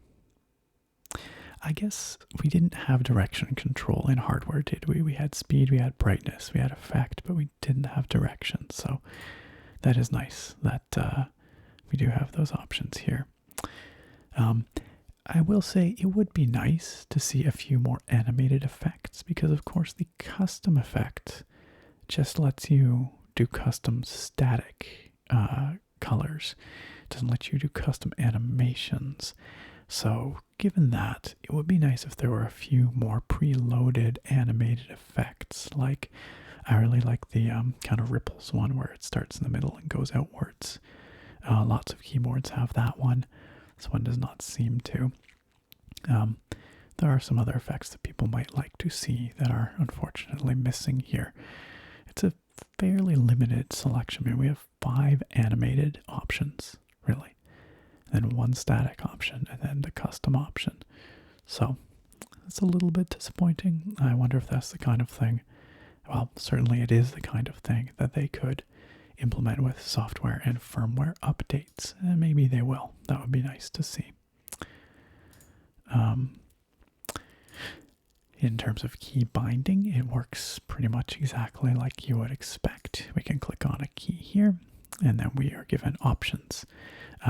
We can set it to the default control. You can disable a key altogether. You can have it initiate OS commands, which are probably things like opening your browser and that sort of stuff. Run programs, run macros, which we'll look at in a moment, media shortcuts, various other keyboard shortcuts, and mouse shortcuts. It would be good though, can we, if we wanted to bind, say, G to, I don't know, J for some reason. How would we do that?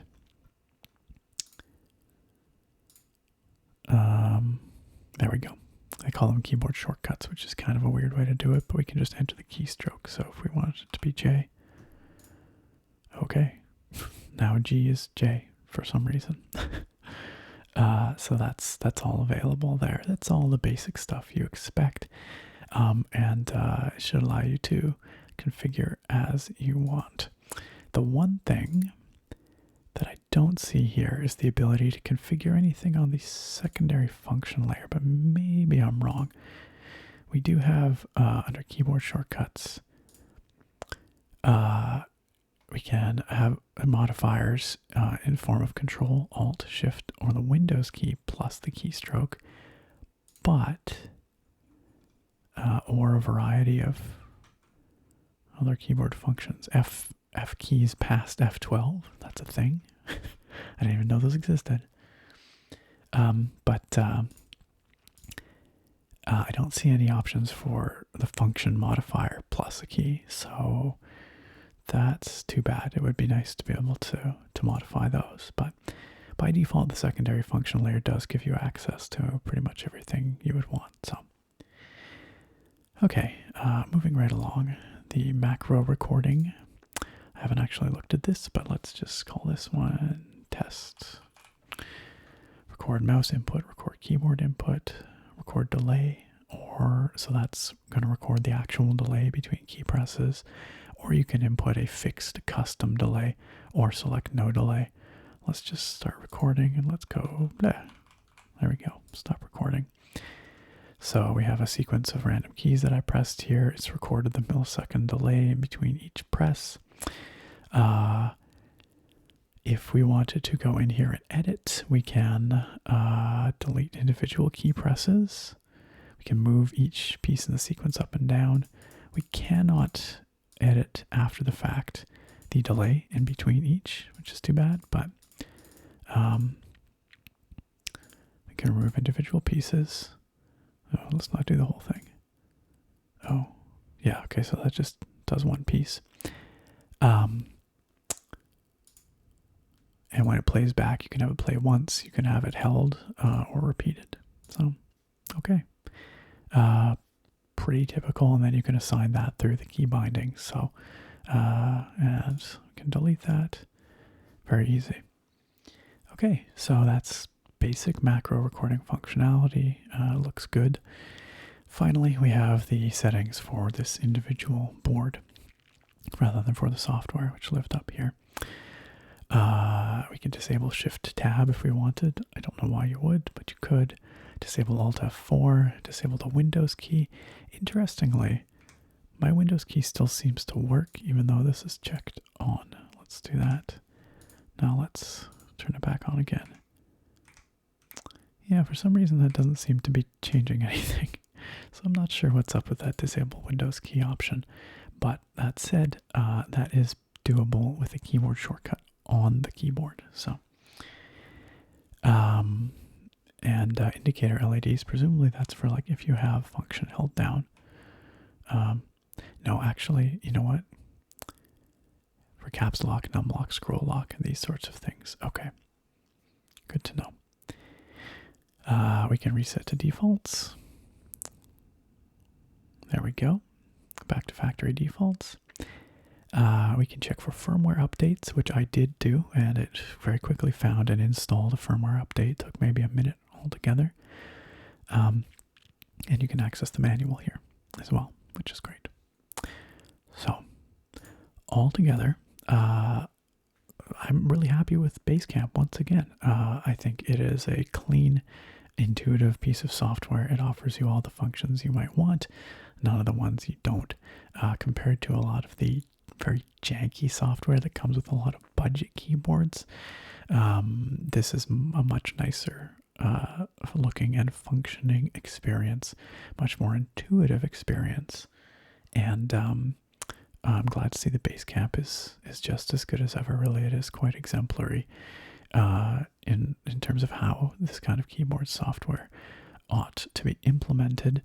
My one little niggle, like I suggested earlier, is it would be nice to have more lighting effects available, animated lighting effects. That's not really the software, though. That's more to do with just design choices with the board in general, and probably could be changed in future as well. All right, that's a lot. We've covered a lot of features and backlighting and all kinds of stuff here. So now it's time for the typing test. The first test I'm going to do here is with the stock keycaps and stock switches that this board shipped with, which is those 55-gram tactile switches from Mountain. After that, I'm going to presto changeo, swap out the switches for those linear speed switches that we looked at a little bit earlier, 45-gram speed switches, and also the Obsidian A keycaps, which are also from Mountain, but are not the stock caps. They are their aftermarket caps that they sell. So you'll get to see and hear those in action as well. But first, we'll see and hear it stock. So let's get on with the typing test.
So here we are back again. We've had a chance to check out the Everest 60 every which way. We've given it the unboxing treatment. We've examined it up close. We've checked out the LED effects. We've looked at the software. And we've done the typing test where you got to hear and see a board with both the stock keycaps and the tactile 55-gram switches, as well as one of the aftermarket sets that Mountain sells called the Obsidian A set of keycaps with the 45-gram speed switches that they offer. And whoa, holy heck. This board sounds good, don't you think? I think it sounds phenomenal, especially for a board straight from the factory, no modifications whatsoever. I think the 55-gram tactile switches sound nice and feel good, but honestly, I think those 45-gram speed switches sound and feel even better. They are delightfully smooth. They have a reasonable stability. They have a really pleasing bottom out sound that you just got to hear there. And I honestly think they sound and feel fantastic. I am conventionally a big fan of tactile switches. I consider myself primarily a tactile kind of guy, but I have to say, I'm not sure. Maybe I'm just becoming a linear switch convert. But yeah, these 45-gram speed switches sound really good. And I think that's in part, at least, to the excellent dampening of this board, which really helps to dampen and soften those bottom out sounds. There's no rattle. There's no echo. There's no clatter. We've just got a really satisfying clack and thok. A good clack thok. That's what you're looking for in a keyboard these days. And I think the Everest 60 definitely has the clack thok down, especially with those linear switches. And while we're talking about typing sound and feel, these stabilized keys are something else. They sound and feel so good for a mainstream keyboard. I would go so far as to say they are the best sounding and feeling stock stabilizers that I've ever experienced on a mainstream keyboard, bar none probably. And stabs are notoriously difficult to get tuned properly from the factory. So big kudos to Mountain there for really dialing in the stabilizer sound and feel. Now, I will say that they are very soft. The bottom out sound and feel is very soft. And that may not be to everybody's liking. Some people might like a little more clack and a little less thok. But personally, I think they're tuned really nicely. We didn't actually take a very close look at the stabs during the unboxing. I had intended to show you a little bit more, but I did pull off the stabilizers. They are plate mount. They are genuine cherry stabs. They are very easy to pull out by just, pulling the little lever and lifting out the stabilizer housings from the plate. And when you do that, what you see is underneath, they've basically done their own Band-Aid mod from the factory. They have little pads that they've put under the stem for each stabilizer, so it bottoms out on a soft fabric surface, which is probably a large part of that nice soft dampened bottom out sound. Interestingly, another thing I noticed is that the stabilizers, the feet weren't actually clipped. There are little spurs on the bottom of cherry stabilizer feet, which when they're just impacting directly with the PCB, they can create quite a clattery, clicky kind of sound. And so it's not uncommon for enthusiasts to just snip those little spurs off. And I believe the marketing materials for this board did claim that that the stabilizers were hand clipped and lubed. They are certainly lubed, but they are not clipped. Those spurs are still there as far as I can see. And I did check a couple of different stabilizers as well, and they seem to be there. So, you know, I guess they are not hand clipped, but you know what? I can't be mad because the proof is in the sound, and this thing sounds and feels great. So once again, big props to Mountain for putting together what might be the single nicest sounding mainstream keyboard that I've ever heard straight from the factory, you know, stock, without any, no muss, no fuss, no user modifications. Honestly, very impressive showing there. A couple other things I wanted to mention. One of them is that we were looking at the software and the keyboard shortcuts in particular, and I mentioned that there's no play pause button by default, no play pause key combo or shortcut for like media in Windows. And I said there's probably a way to dial that in the software. Technically speaking, there is.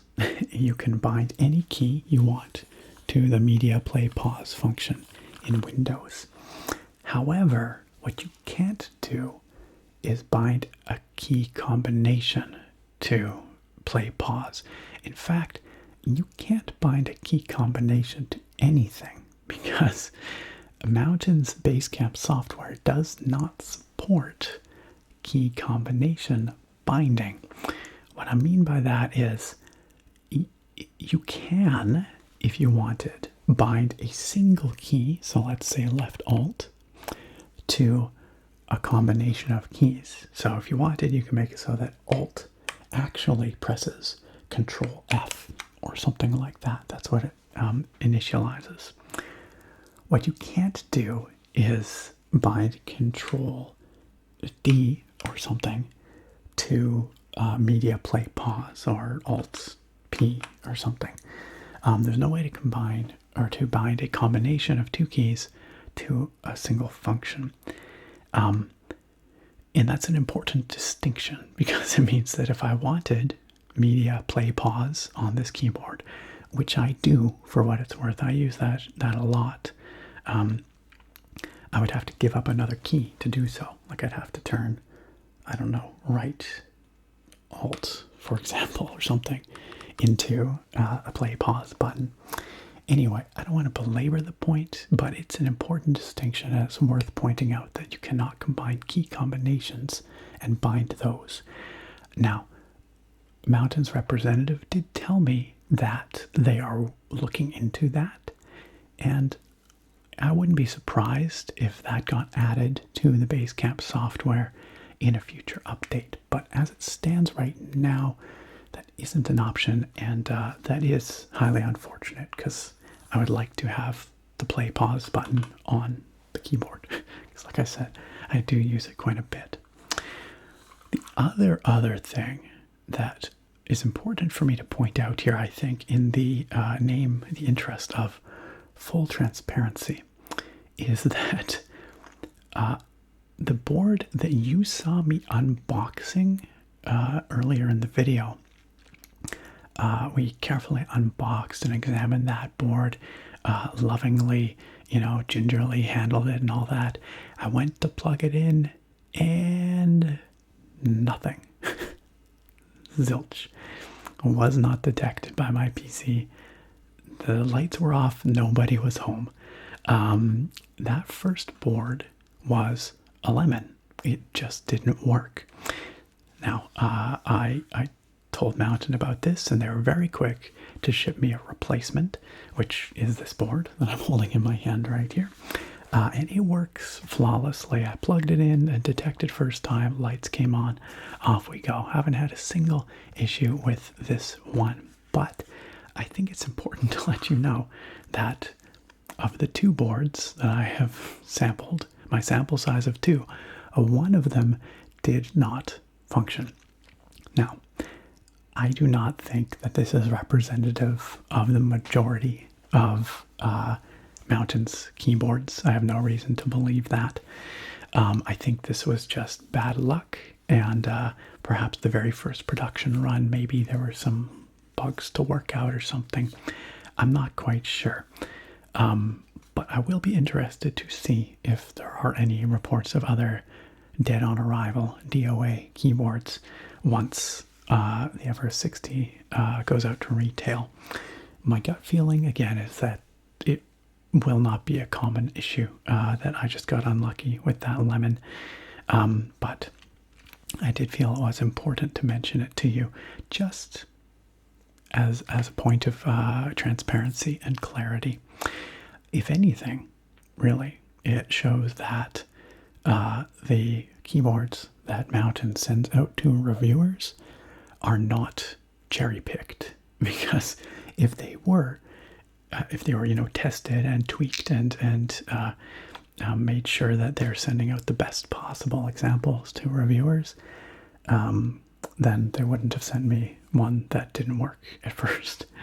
So anyway, I just thought that was important to mention. I wanted to bring it to your attention.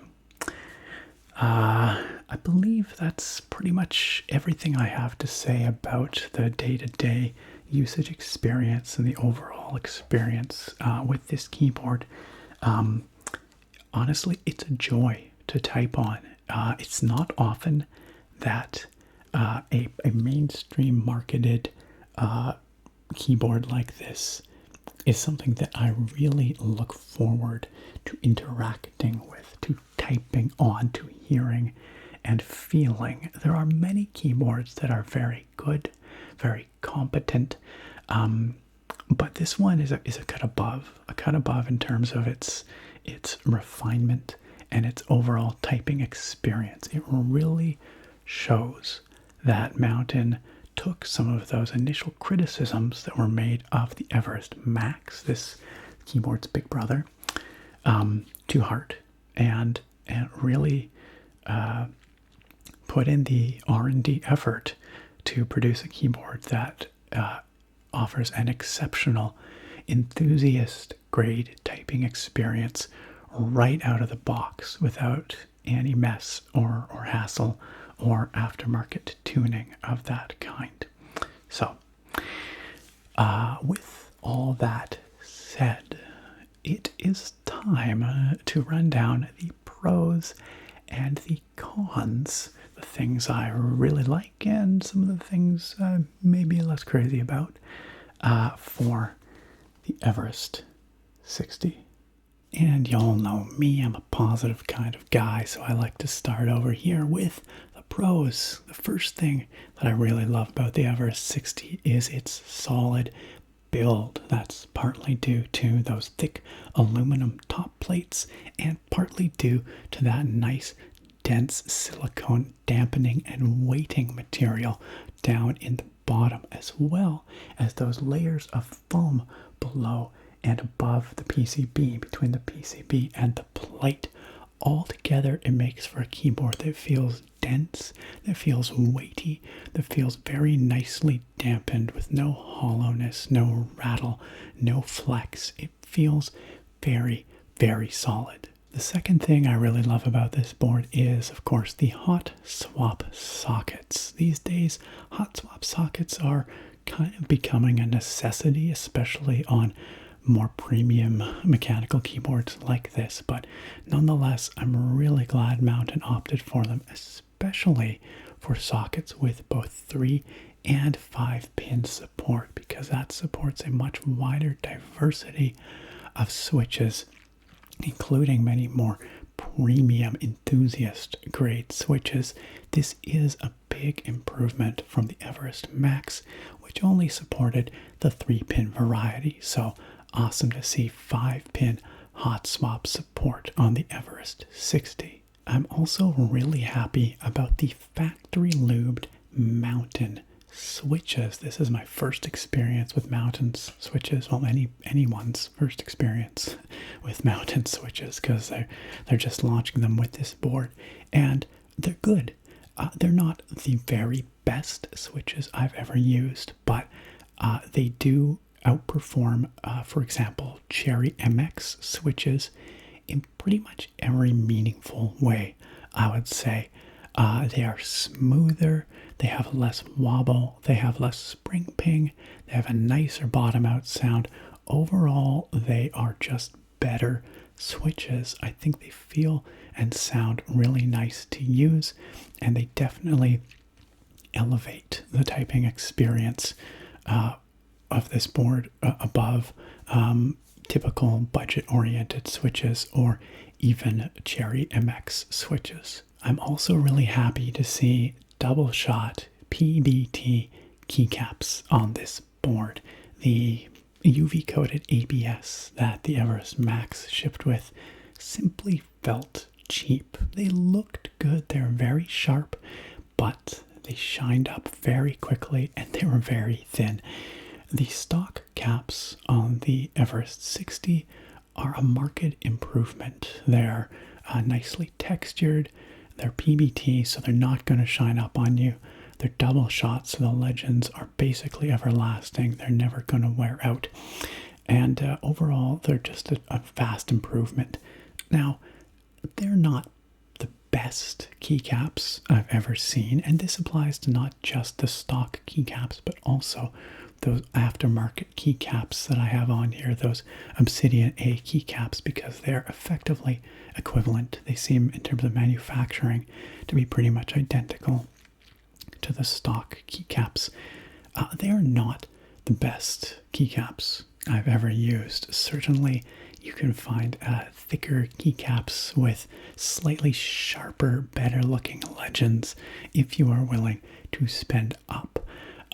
But for the price, which is $35 for a kit of these things, I think they're pretty solid. That's about the right price for the quality of caps that we're looking at here. And certainly they're a big step up from the stock keycaps on the Everest Max. So I'm really glad to see that Mountain opted for some slightly more premium keycaps with the Everest 60. I'd also like to call out the great sound dampening of this board here. I know I mentioned it back in the solid build quality point, because that's part of it as well, but it really is a great sounding board, and it's hard to really quantify that. It's mostly an experiential kind of thing, but it just makes the board feel much more premium than it otherwise would. And it has a practical purpose, which is that this board is quieter than it would otherwise be, and quieter than many of its competitors probably are. So if you are working in a sound-sensitive environment like an office, or maybe you have a roommate or partner who really doesn't like loud keyboards, this would be an appropriate keyboard for you because of that excellent sound dampening and sound control. Of course, I have to shout out the exemplary stabilizer tuning here as well. That, of course, plays into the sound profile of the board, as well as the feel, that premium feel of the board. These stabilizers, as I mentioned earlier, are probably the best tuned stabilizers I've ever felt and heard on a mainstream marketed keyboard. Now, if you wanted to take the time to mod the keyboard yourself and really tweak and tune those stabilizers, sure, you might be able to get better sounding and feeling stabs that are more in line with what you personally want them to feel like. But as far as a hassle-free, out-of-the-box, factory-tuned solution goes, these stabilizers are nothing short of exemplary.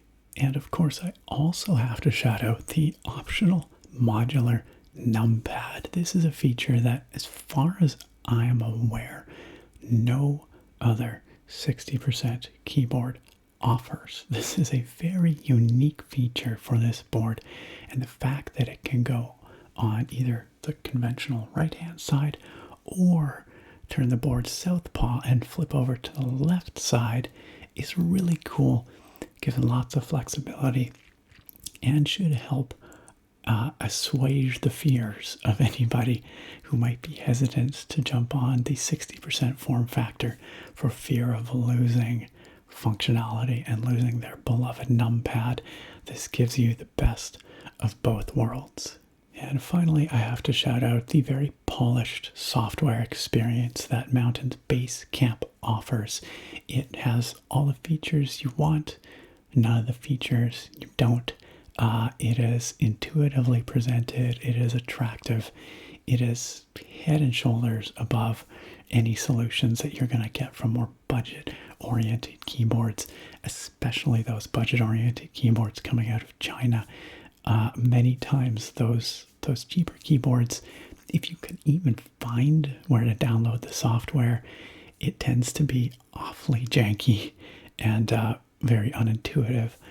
Mountain's Basecamp, the complete opposite of that. It is a pleasure to use, a pleasure to look at, very easy to figure out. Now you can probably tell that I like this keyboard a lot, but it's not perfect. I don't think I've ever encountered a truly perfect product, no matter how much I might love it. And the Everest 60 is no exception. It does have a few shortcomings that I think are important to mention here. The first is that short right shift key. Now, if you're used to typing on a compact form factor with a shortened right shift key, it might not bother you, but it took me a bit of adjusting to get used to that shift key being only one unit, one typical key wide. My pinky kept slipping off the right side of it and accidentally pressing the up key when I was going to press the right shift key. In fact, I still do it sometimes after a few days of using this board for my as my daily driver. This is going to be dependent on the individual, and you can get used to it. I have been getting used to it, but I'm not sure that the layout choices that Mountain made in order to pack in those dedicated arrow keys were the right ones for everybody. Personally, my preference is to go with the slightly wider 65% layout, which gives you one extra column of keys on the right hand side. You get a few extra keys out of the deal, and you get a slightly longer right shift, which feels much more comfortable for me. That would have been my preference if I were the one designing the layout of this board, but I do understand that Mountain wanted to retain that pure 60% size while still managing to pack in the dedicated arrow keys. So it was a design choice to shorten that right shift key so much. Not my personal preference, and some might find it annoying, but that was the compromise that Mountain made with the Everest 60. I also have to admit that I was a bit disappointed with the flimsy Numpad connection. This is something that I called out on my Everest Max review because it uses exactly the same connection mechanism as far as I can tell, with those kind of magnetic rods connecting into those two sockets and that USB Type-C connector. If it's just sitting flat on your desk, it works fine. The pieces come together very easily. The connection is immediate. That part's fine. It's specifically the physical connection just feels flimsy. As soon as you lift it up off of the desk, you can immediately tell the numpad just kind of flops off the side there. It feels like if you just cranked on it a bit, something would break in there. The USB Type-C connector would get bent or snapped or something. So it just doesn't live up to the feeling of solidity and quality that the rest of the board exudes. And I wish that Mountain had taken this opportunity to redesign that connection in much the same way they revisited the fundamentals of the rest of the keyboard. And I hope that Mountain does that for their next keyboard, whatever their next product may be. I also have to say I'm a bit disappointed that the Numpad does not work standalone either. This was the same case for the Numpad that came with the Everest Max, or was optional with the Everest Max. And I'm not quite sure why it couldn't be the case that you could just take the Numpad, plug it in on its own, and have a standalone Numpad as well. I assume it's something to do with like the logic chips. The Numpad itself probably doesn't have a chip that can drive it on its own. It needs a chip that's on the board of the main Everest 60. That's my guess anyway, but I don't know if it would really cost them that much extra to put, externalize that chip onto the Numpad itself. I'm really not sure, but that would just improve the value proposition of that Numpad, because as it is, that Numpad is $50, and that's a chunk of change to spend on a Numpad that will only work with the Everest 60. As a matter of fact, Mountain might sell more of them just as standalone Numpads on their own if they were to make it work standalone. Anyway, the fact that it doesn't, it's a bit of a bummer. Something else that disappoints me a bit and isn't unfixable, but is certainly a bit of a downside as it currently stands, is the lack of combo key bindings. I explained this a little bit earlier, but essentially you can't combine combinations of keys to bind to a function. So like, Control P, if you wanted that to be play pause or something, you can't do that currently, at least with the current software and firmware. However, a representative from Mountain did mention that it's something that they are looking into, and hopefully that's a feature that they bring to this board and the Basecamp software in the future. But as it stands right now, it is a notable omission for the functionality of this board. Something else that I wanted to call out here, and this is getting kind of nitpicky, but it sort of relates actually to that previous point there, is that this board has no QMK support. QMK is an open source firmware that is available for a whole bunch of different keyboards out there, and it's fantastic because it is ultimately configurable. If you want to do something with a board that's got QMK support, you probably can. Now, it's not as user-friendly as, for instance, the Basecamp software that ships with this board.